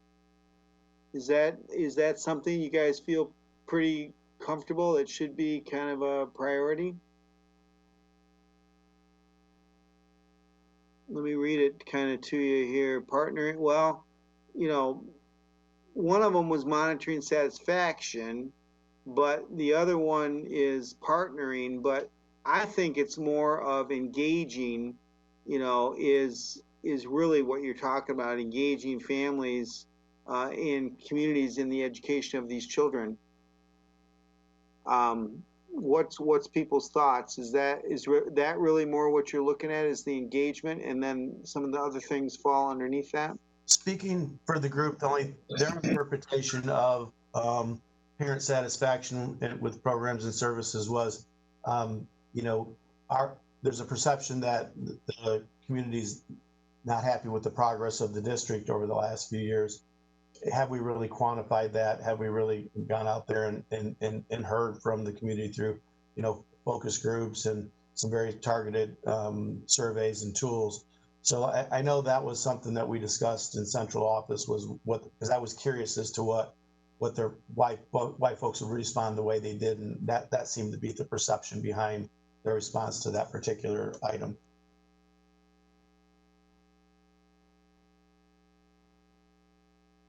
Okay. Other comments?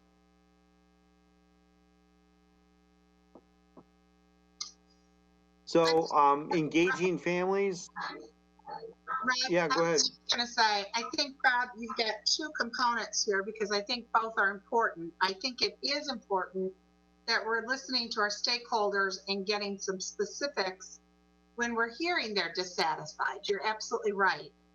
And so I don't know if it's through town halls or whatever, but we need to be hearing so we can input that into the work that we're doing. So I'm waffling back and forth here, because I think both are important, but get at different aspects. Okay. Other comments?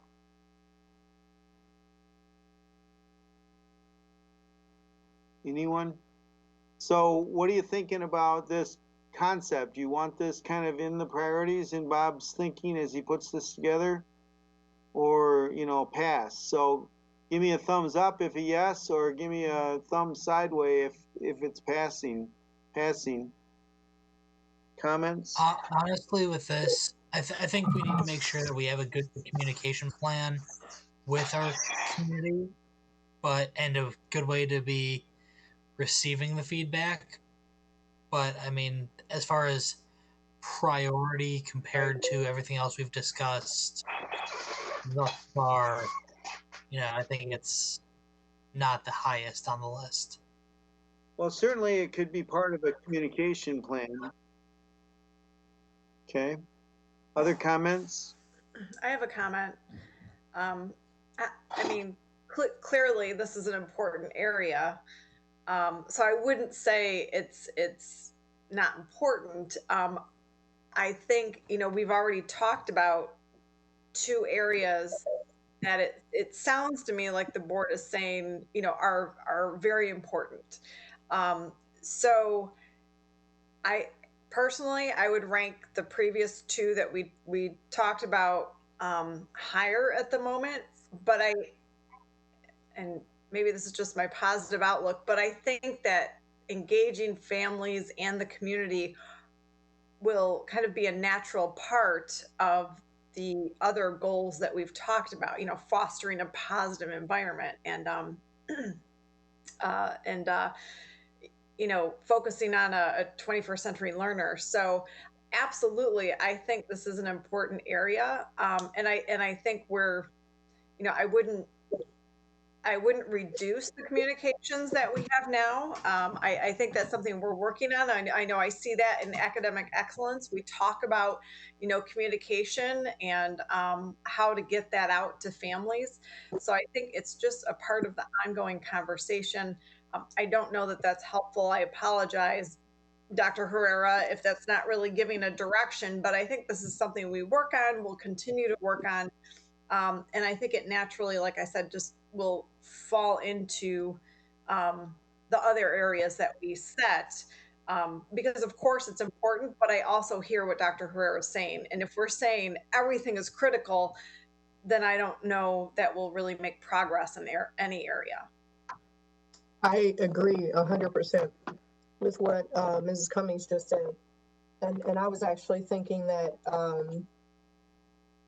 a lot of this engaging with families and communities, you know, falls into fostering a positive district culture and climate, similar to what she said. And I actually was thinking about whether some of these might be key performance indicators, frankly, for the fostering, you know, a positive district culture and climate, whether, you know, you leverage input from the community in order to determine whether you got there. Okay. Sure, All right. Any other Sure, comments? Johnson.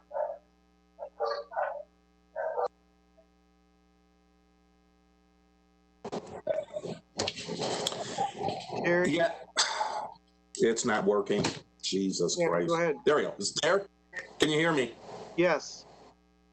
Okay, sorry. Yeah, this thing is like works when it wants. I agree with somewhat with Jessica's comments about making sure we engage the families and the stakeholders, but we do understand that this is not going to be a 100% engagement. What I mean by that is you're going to have some that's going to say priority A is what we need to do. You're going to have others that's going to say, oh my God, priority B. And we just have to, again, at least have some direction. Even I'm all for engaging them, but we still have to lead the way, because if they come back tomorrow and they say we want all of our entryways paved with gold, this is what they want. That's not a feasible thing to do. We have to at least give them some suggestions and kind of lead down a path. Just one man's opinion. That's all. Thanks. Right. Well, I agree with the comment that was made that this kind of falls under other things too, like fostering a positive environment, you know, that we talked about earlier. You know, engagement of families and stuff could come under that as well. It doesn't have to be its own separate initiative. Other comments? So am I kind of hearing that? Yes. Comment. I want to clarify. I'm not looking at engaging families and community as to ask them what direction. I think we've done a lot of that. We've asked the community. We've done surveys. Right. You know, we have this survey, and I agree, Mr. Johnson. I think it's time to, you know, set these goals and unleash our experts on it and move forward. I mean, I'm excited about this. I want to see us move forward and at the same time engage our families in that process. Like I said, and you know, fostering a positive environment. I think we'll be engaging with our families and our communities if we're pursuing that goal. So that's what I was saying. I just want to clarify. All right, thank you. Anyone else? So are you guys kind of saying, do I hear you saying that this does not need to be one of the top priority things as Bob puts this together? And is that kind of what I'm hearing? So can I see thumbs up on that comment? I would say that the priority in which we've been discussing things is about right. All right. Okay, let's go on to the next one, and this one is dealing with talent, recruiting diverse staff, recruiting and retaining high quality teachers. Comments on that one? I'm sure that has been a priority in the past, in some respect. Should it be in your planning as you go forward? Bob, what's your thought on that, just to kick us off?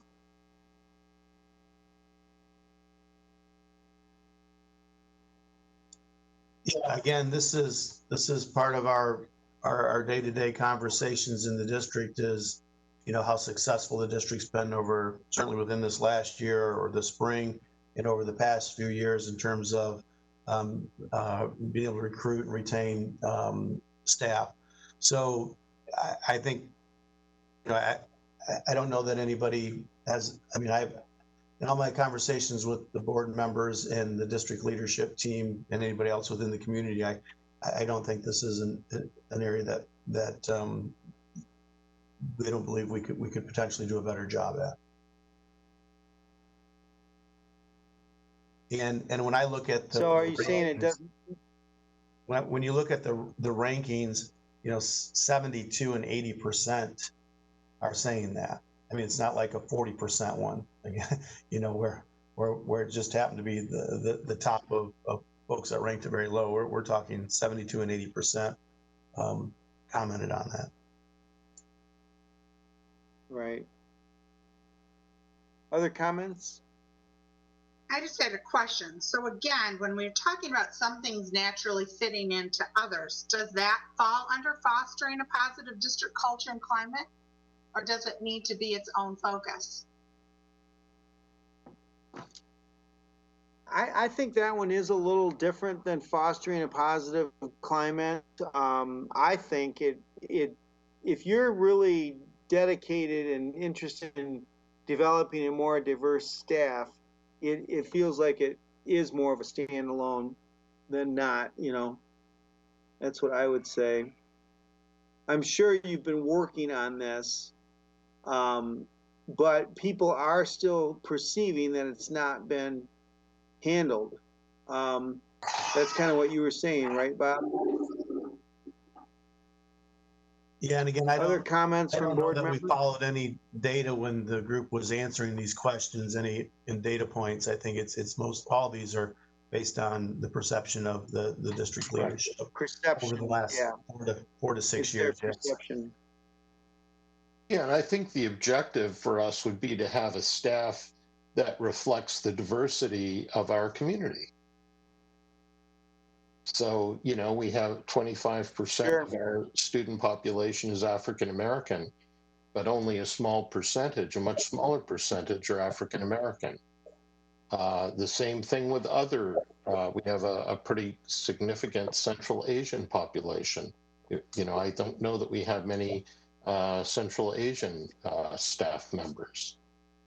So I want to just acknowledge that and also say that I am actually not saying that I want our staff to reflect the diversity in our student population. I want to be careful in making that kind of statement. That's not what I'm saying. That may be what the board ends up saying, but that's definitely not what I'm saying. I want to make sure that we are clear that we want to have high quality staff, right? Irrespective of what their backgrounds are, but I do think we need to make some intentional efforts to ensure that we're being inclusive and ensure that our recruiting strategies are drawing, a good pool of folks and that we're giving everyone equal opportunity. That's what I wanted to make sure that, we were focused in on, and at least that's what I'm hearing is the issue and concern, not necessarily that we need to have a certain number of individuals. I want to be careful in making statements like that. Terry Johnson. Ms. Williams took the words out of my mouth. I agree with that.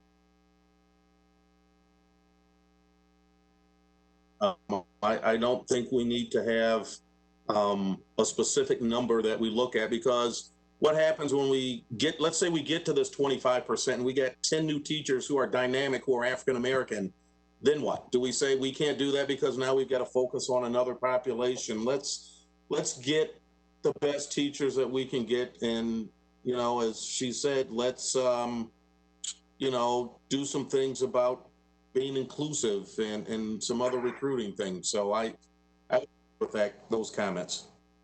Well, I think just to clarify and to be clear, I'm not talking about sacrificing quality of instruction, quality teacher. What I'm talking about, and I think we're all saying the same thing here, what we're saying is that we want to have a staff that better reflects the diversity of our student population.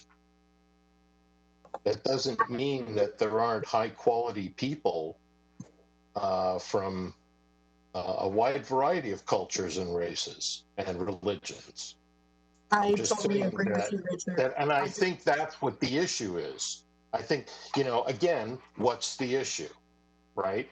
So if we're saying that the issue is that we have a staff that does not necessarily reflect the diversity of our population, then the objective to that issue is to work towards a system where we're looking for ways to recruit a more diverse set of teachers. I don't know how that can happen. I honestly don't know. I don't know if it's possible, because you have to look at the population of student teachers and draw from that, or other teachers. But I'm trying to frame the conversation. I agree with what you said. I think there's a little bit of a difference in how we're saying it, and I want to make sure that the way that we're communicating what you said doesn't come off as we're looking for quotas, or I'm just being blunt and speaking honestly, like just between you and I will say, as an African American woman, I will caution you to be careful in making a statement like that, because I don't want us to get into a point where folks think we're trying to do some affirmative action here, because that's not what I think we're saying. Right. Could I offer this? And I don't think that's what you're saying. I just want to be clear there. I offer this. I'm sorry, Terry. Yeah, go ahead. That when we take a look at our hiring practices, to me this falls to HR. We're going to talk about high quality, and again, the additional information regarding our candidates. Certainly, there's strategies and considerations that need to be made. But I think from an HR perspective, we may need to consider different hiring practices than we've had. What we're requesting of teachers and moving more towards competency-based or personalized learning or more digital environments. We may be looking for different types of teachers than we used to be as we recruit to the district. So high quality means a lot of things to me. Working with diverse populations might be part of our hiring practices and questions, and mining down to find the best candidate that can work with diverse groups, or even with certain curriculums or instructional models, or even if you go all the way back to the top, folks that have potential leadership capacity, so we can grow that so they can become our future leaders.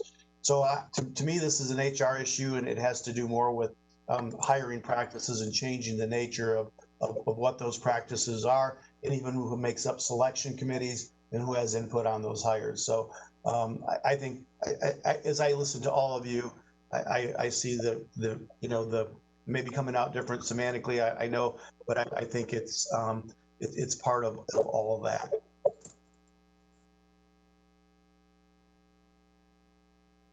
So is it Other comments strategic on that? or tactical? Another very good question. Since I don't believe we're at the level of performance we'd like to be there, and it's something that we haven't intentionally approached, at least knowledge, in a comprehensive way to the extent that we're talking about doing it. I think it is strategic for us right now. Hopefully in a year or two, again, we'd move on to the next one. But I think right now, I think it is strategic for us.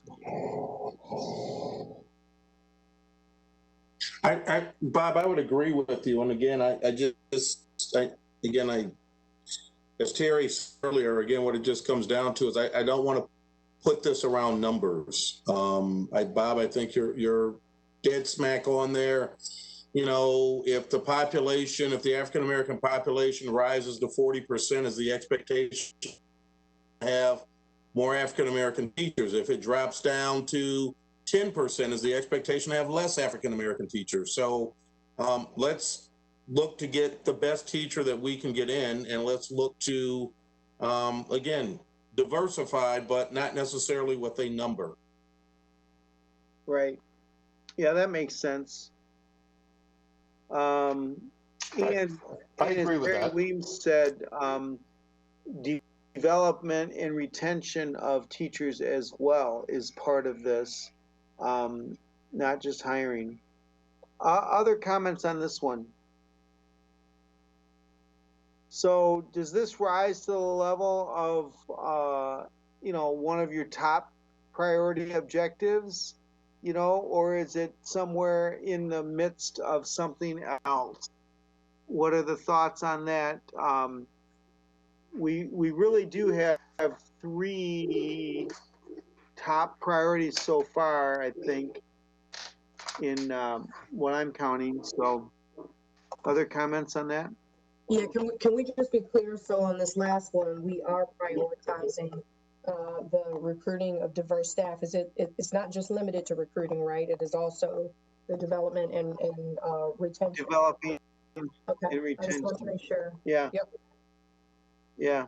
Yeah, it's So are people management. Are people good with keeping this as a top priority?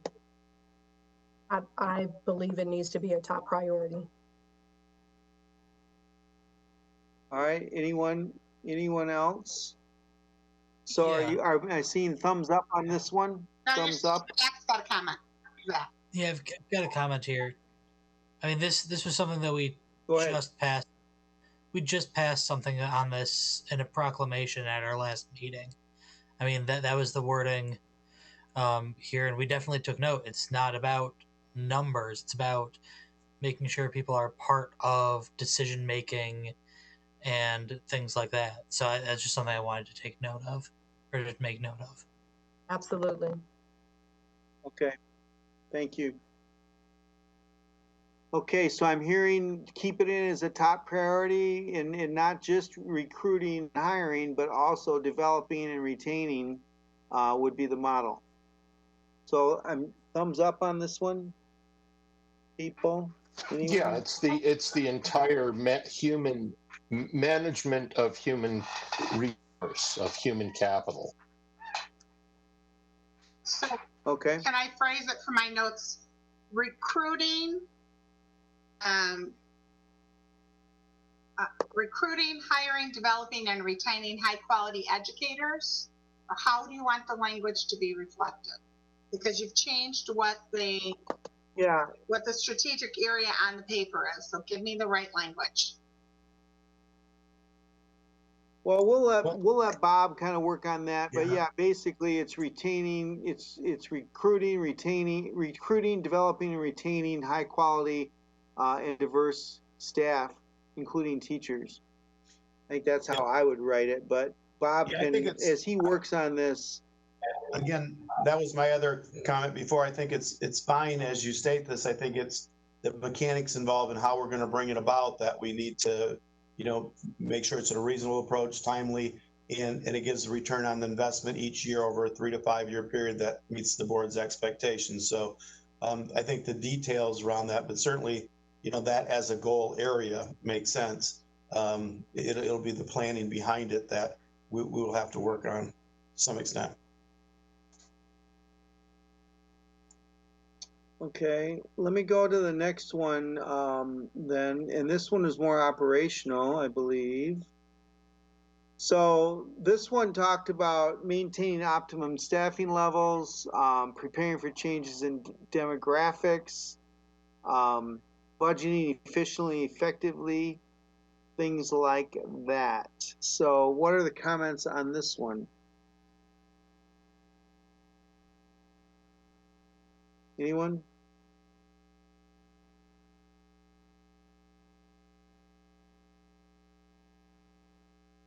I have one. Yeah, Terry Johnson. Okay. Those are nice to-dos. I agree with it, but we don't know where our budget's going to be from the state at this point. It's kind of difficult to make that a top priority when we don't know the numbers we're dealing with right now. And, we're still dealing with budget deficits from last year by, no fault of the districts, but, by the state making some changes. And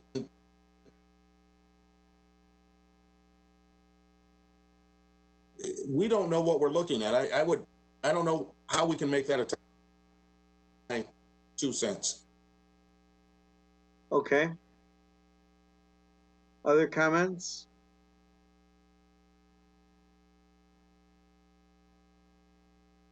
Anyone? You know, to me, It would this be is nice kind if of we knew what our funding level was. right. But to me, this is sort of lining up our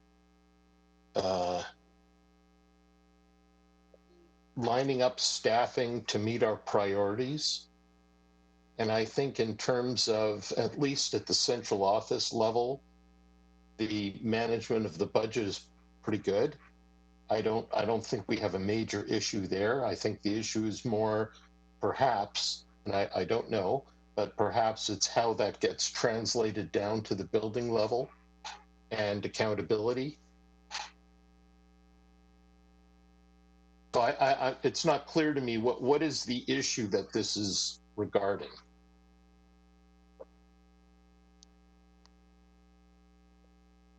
Okay. Comments, Bob? Yeah, I'm wondering too, as I look at this, because you could go all over the place with this. Is this in management and leadership? Is this in all support staff? Is this in teaching staff? Because I also think as we develop a solid foundation with what our curriculum looks like, what are our 21st skills, what's our assessment of our programs, that's going to guide where we need to put this focus. Because, for example, do we need more, I don't know, if it's an operational standpoint, do we need more plumbers to keep our toilets functioning for our students? Or do we need more literacy coaches? Or do we need to change them to literacy interventionists? Do we need to go back and look at media specialists as an area? As we start to look at data, will that define those areas that we need to be looking at in staffing? Yep, Right. but I think those are, I think, Pam, those are all. Go ahead. Those are all things that I think we need to be very transparent on. So maybe that's partly communication as to what our need is and what how we're allocating money and how we're determining, optimal staffing levels. We did a little bit of that, although we moved away from it fairly quickly because we didn't get to phase 3 reductions where we're actually truly reducing staff, for this fiscal year. It was very minor in terms of the staffing reductions, at least that we went through in the spring. But, at times when the district would be going through, significant reductions, I think the message that folks are concerned about is that you went into massive layoffs with minimal reductions the year prior. And it was like, if we were making reductions in a more timely manner, if we were, monitoring the budgets more effectively, if we were doing things like that, we wouldn't suddenly come about, a large deficit. As you know, that the board's done a nice job bringing the fund equity or fund balance back up again from the spending down the fund equity over a several year periods, which I think led to the concern that we weren't staffed efficiently because we were spending more money than we were bringing in revenues. So I believe, I'll have to say it this way on the board's behalf, I believe that this was something that occurred back when you had significant loss of enrollment and you were dipping into your fund balance, which was several years ago. But I think that's still fresh on everybody's mind as they responded to this, and believe that there's a need to make sure we are always, from what we learned from that, I think it was a priority to make sure that we're staffing efficiently and effectively, because also remember, that ties directly to any salary and wage increases that we could reallocate that money towards. So, that's just the nature of operations. We know when 85% of our money goes towards human resources. And so there's just especially when you're seeing decline in enrollment, it's just always an issue and it's always a hot topic. So, but I don't think that's reflective of anything that I'm aware that the district's been doing over the last 2 or 3 years. I think it was when you were into the significant layoffs and struggling, with spending down that fund balance at one point in time. That might have even been 4 or 5 years ago. I know Jerry Weems and Jerry Johnson much more involved in the finances and the history of the district than I am. they could probably clarify that for the board a little bit better than I am.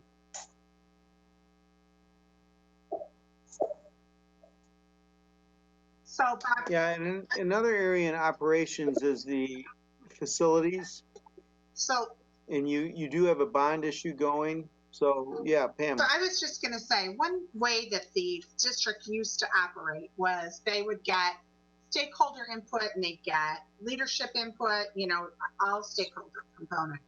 And we had kind of like a prioritization list of staffing or needs or focus. And we'd have, like, for example, like I said, media specialists, and we'd know how much it would cost to have the level of service we'd like to have. And as we either had money or didn't have money, we could look at that list as a prioritization for what we used to call as like bringbacks or et cetera. So we had a focus that helped guide us. And we've lost things that we still could have a huge value on. Media specialists is there. We know as a board, overall, we've not seen success with privatizing. I know we've had a lot of conversation about what would that look like and the cost to be able to bring back our own people. IT techs, years ago, we had a much more robust curriculum and purposeful curriculum instruction for all grade levels in introduction to keyboarding, to technology, to digital content, all kinds of things that our students had access to. But with budget reductions, we lost all of those things. So is there a way to begin those conversations and begin that prioritization?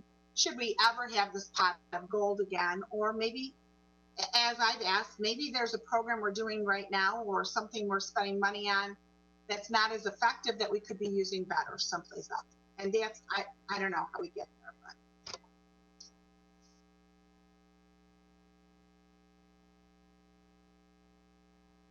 But. Okay, other comments?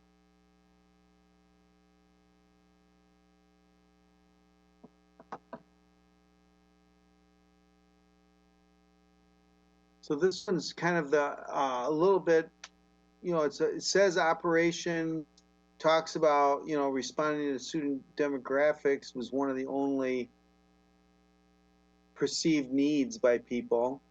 You do have facility needs that you're working on. That's probably not needed to be strategic necessarily anymore. It's more of a tactical operational function. No, does this rise to the level of needing to make it a priority? Comments? While you're thinking about that, I want to go back to the other document, the second document that Bob showed us earlier. And that was some of the priorities that had been gone over in the past. So I just want to call your attention to this, like, are we missing anything that you think we should be considering? So if you start like on page 5, you had the strategic priority of ensuring equitable practices. If you go to page 6, you had program evaluation. We've kind of got that going. You had course sequencing, retention and graduation rates, community needs and engagement. We talked about that one. I'm sorry, Rob, improving stakeholder voice. Make sure I'm following you. Which document are we on now? I'm on the summary of priorities, introduction to, what was it called, Bob? Introduction to social emotional learning. It is the Research Action Plan, July 2019. So it's ensure equitable practices? Is that what page you're on? Yeah, he actually, yeah. He was on page 7, but you're right. Sorry. You were on the right page. Yeah, you're right. Yeah, I was just kind of looking at some of your priorities that you've had in the past and just wondering if anything was standing out to you. And in some of these we've talked about, like the school climate and culture is one here. And then strategic planning was one, which you're doing. So So this, I don't know, this document was kind of a way of getting at your priorities to match your stuff, Bob, is that right?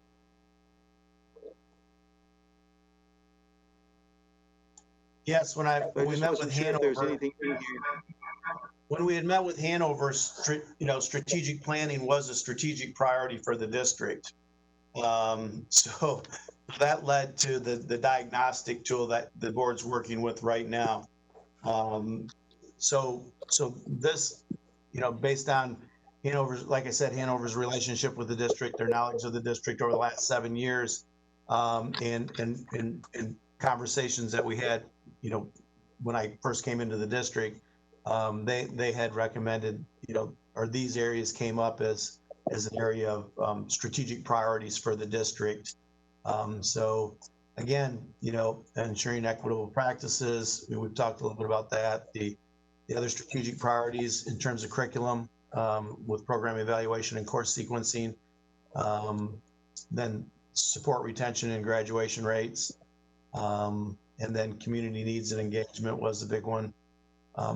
And then the stakeholder voice, which is why I had reached out to KnowledgeWorks to do the learner profile model, where we're getting stakeholders' voice on developing that vision for our students in terms of those attributes.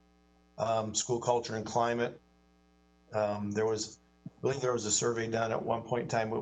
LECO surveys, I think the district had, regarding culture and climate for the district. And there was a lot of discussion on whether we'd have a follow-up on the LECO survey or change our survey tool. And then the strategic planning piece. So yeah, these are all part of almost the same discussion, just that one came before the other. Yeah, and so I was just tossing it out just to make sure that if there's any other comments of any area that's not been mentioned, the only we should talk about it. The only thing I can say on this one, Rod, is that this one had a lot less stakeholder input to it. It was mostly just a conversation between Hanover and myself and, I think Dr. Johnson at the time and Diane Bowman, and there may have been one central office cabinet member, maybe Kathy was involved in it. I can't really recall if she was involved in it or not, but this was just, the district had a partnership with Hanover, and each year they came in to plan on district level priorities. And this was the conversation I had with them early on. But the diagnostic tool has more stakeholder input to it, which is, I would consider, more of a valid document than this one. Okay. The only thing that I would add, just reviewing this summary of priorities, I feel like everything's kind of been covered in what we talked about.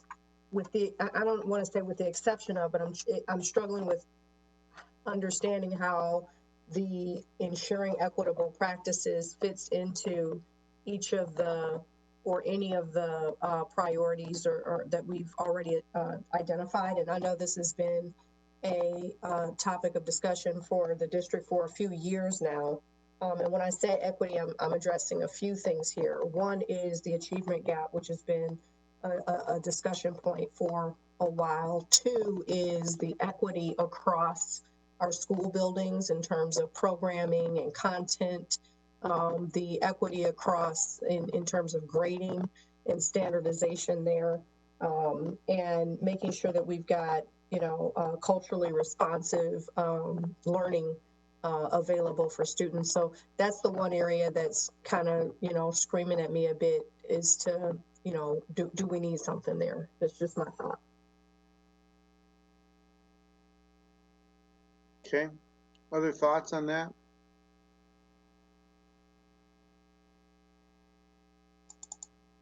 I did bring it up just to make sure that we're just having a little bit of a review of everything, that's kind of talked about, so people are just aware of it. Other comments? Richard, Zach, anybody? Pamela?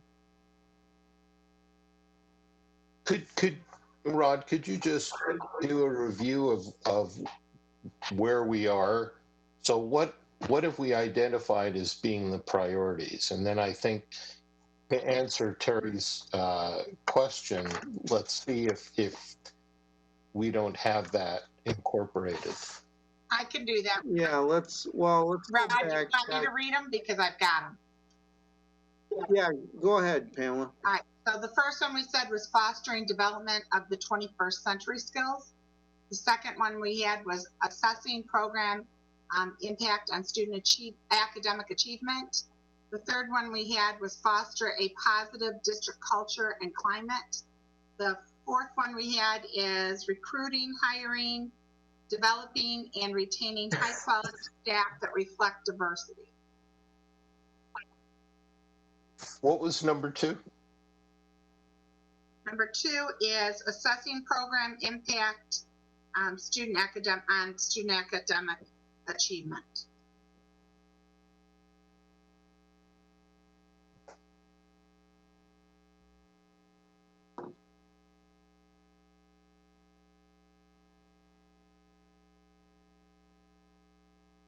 Yeah, and of course, the one that we didn't mention is the actual doing a strategic plan, which is what you're doing. So that doesn't have to be in there.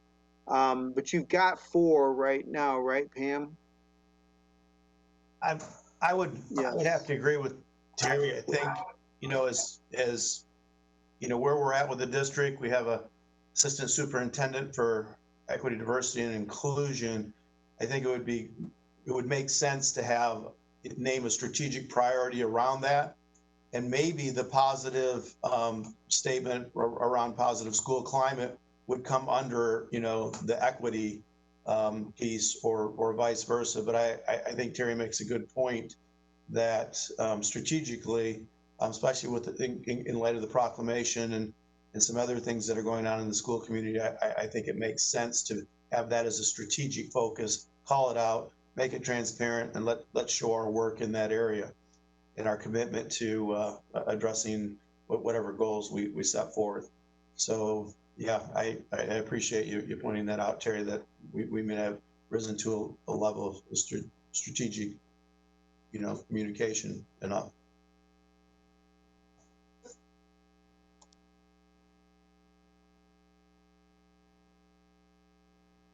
All right, other comments? Well, how would we frame it? I think that's our work, framing it and putting goal statements around it and key performance indicators that we it's a very big, it's a comprehensive issue in terms of addressing all 3 areas. So I think that's where you're going to see a much more robust game plan coming your way, which would be maybe another reason to actually call this out as a strategic initiative, because you'd see a lot of things that would be built in that if we continue to follow the model from the Great Lake Equity Center and some of the Midwest Plains Equity Center.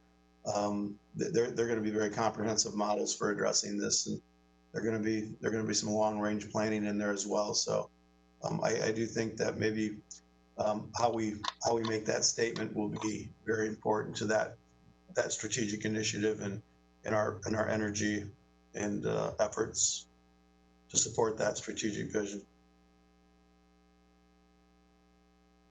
So can I ask clarity, because So I want to go back. Sorry, Rod, I just want to ask some clarity. Go ahead, Pam. Go ahead. I also agree that I'm not sure that it's covered unless we have it as separate. And so do we want to maintain what's listed right now as summary priorities, ensure equitable practices? And then my clarification also is, are we maintaining the foster a positive district culture and climate? Are we replacing that with ensure equitable practices? I think I got confused there. Well, and again, this was my interpretation, and as I listened to the conversations, I think when you talked about fostering that positive climate and culture, I think you're really talking about equity, inclusion efforts in the district. So right, that's just yeah. I think that it fits right in. So what if I worded it as foster a positive district Yeah, I Culture think and that one climate. fits right in. Rod, what if it's worded as foster a positive district culture and climate that ensures equitable practices? Equity and inclusion. Equity Yeah. and inclusion. Equity and inclusion. Yeah. Yeah, those are those are good. That's a good one. And Pam, as we remember, as There we was somebody develop else? these statements, you know, we'd also talked about, we have to get back to the mechanics of this, and I don't want to leave the board there, but we were, you know, we were talking about, you know, writing these goal areas as statements that were much more friendly in terms of communication to the community. So we were, you know, we're writing them as, you know, if we do this, then you'll see this occur. So I think the wordsmithing of some of these goal areas is something that the committees and the board is going to have to work on to approve in the end. But at least you've given me a focus. I know what areas we're going to focus on, and we can begin to gear up for that now, and then begin to start that work. Right. But you're right. It'll take some wordsmithing. So the only one. Yeah, and the only one we didn't finish, because I kind of moved away before I asked the question, was the one on operations. So I know we had 4 good ones, and then the one on operations felt a little bit like it didn't quite rise to the level. So are people agreeing with that we didn't really have one on the operations one? Or if there is anything in there, it can be fit under something else. Well, I'd also like to board. So We're going to have to go back and embed these in your current strategic plan. I don't think there's a conflict, but there's some things that we need to finish and finalize that we've already started down the road with from the prior strategic plan, and then these are things we're going to build in new to the strategic plan. So, Rod, if there may not be something that the board wanted to consider right now, but if we reflect on the prior strategic plan, there may be things that we haven't finished yet as well. I know we've talked in you know, tying HR and the finance department together a little bit more tightly in terms of their practices that might create more efficiencies with both HR and the finance office. So I will go back and take a look at some of their goal areas, but we may not need to expand there. We may have enough goals and strategies that we can continue to work on that would meet the board's expectations from the prior strategic plan. So, Bob, are you feeling like you've heard some good stuff from the board that helps you think this stuff through a little bit? Did we accomplish what we were trying to tonight? Yes. Well, as a board, I have a lot more direction right now than I did a week ago. So yeah, I mean, we've been really, you know, as you know, Rod, playing, you know, a catch up and trying to, you know, move through this current pandemic and figure things out there. But I do appreciate the board taking time in the midst of all this to still come back and say, yeah, but we still have to stay strategically minded because we're going to be in business for many, many years, and we want to make sure we position ourselves the best way we can for, you know, 1, 2, 3 years down the road, even for our students and our families. And like I said, you know, giving us these priorities, you've just given me focus areas and priorities. Now we have to come back and really talk about the work we're going to do in each one of these areas. So it at least allows me to know where to plan, how to gear our central office team and our district leadership team up to talk about where we're going, you know, with a little bit more detail and as you heard, focus in terms of what the district network team would hope. Now the other piece of this that will be future conversations with the board is keep in mind the magnitude of change that will be occurring in the district. You know, we're going to go from a very fragmented district to a district where we want cohesion, much more transparency, which basically results in accountability. So there's going to be a change in culture, and it's going to be a new way of doing business for the district if we head that direction. So we also need to know, you know, how we're going to transition everybody into this new world of truly focusing on that and having the district strategic plan lead the district and guide the district in all their efforts, and everybody having a certain level of accountability to show that they're supporting the district level initiatives as well as their own building initiatives. So there's going to be a little bit of learning curve for folks in terms of, you know, managing their way and leading their way through that new environment of moving more towards cohesion. And you also all have to understand that's in the middle of, reinventing school right now, because that's basically what we've just done. So I would, I would appreciate the board also considering this diagnostic tool as you set priorities for us. They're certainly heavily embedded in the researches and many practices in other districts throughout the nation as key areas that other school districts had focused on to improve their districts. So it's not like all of them are going to be a priority to us. We may be doing some of those areas very well, and other districts aren't. So they became strategic priorities for those districts. But I think the board's weighed into those very well. I appreciate having the opportunity to listen to you think out loud and what this means to you and why it became a priority for you. And like I said, we're just ready to kind of begin to engage at the next level of the strategic planning with the board and begin to set this vision. There's enough ambiguity out there right now for our folks trying to run the district. I think this focus will be very welcome on everybody's behalf and the community. I would also just like to, on a side note, let the board know that, strategically, as the community develops this profile, that will lead to all the future innovations in the district.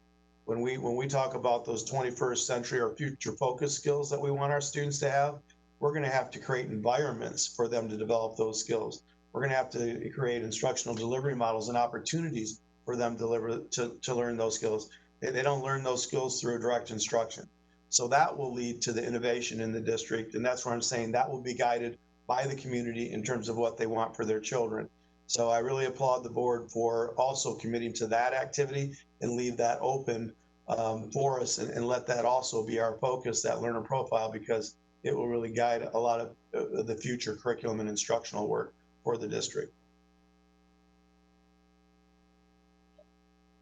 Okay, very good. And so, in board members, we appreciate you engaging tonight. And this is kind of what we wanted to do, is just to think about some of the things that we have in common, things that we want the district to work on as you go forward, and just kind of hear a little bit from you so that Bob had some good direction as to things that he can put together.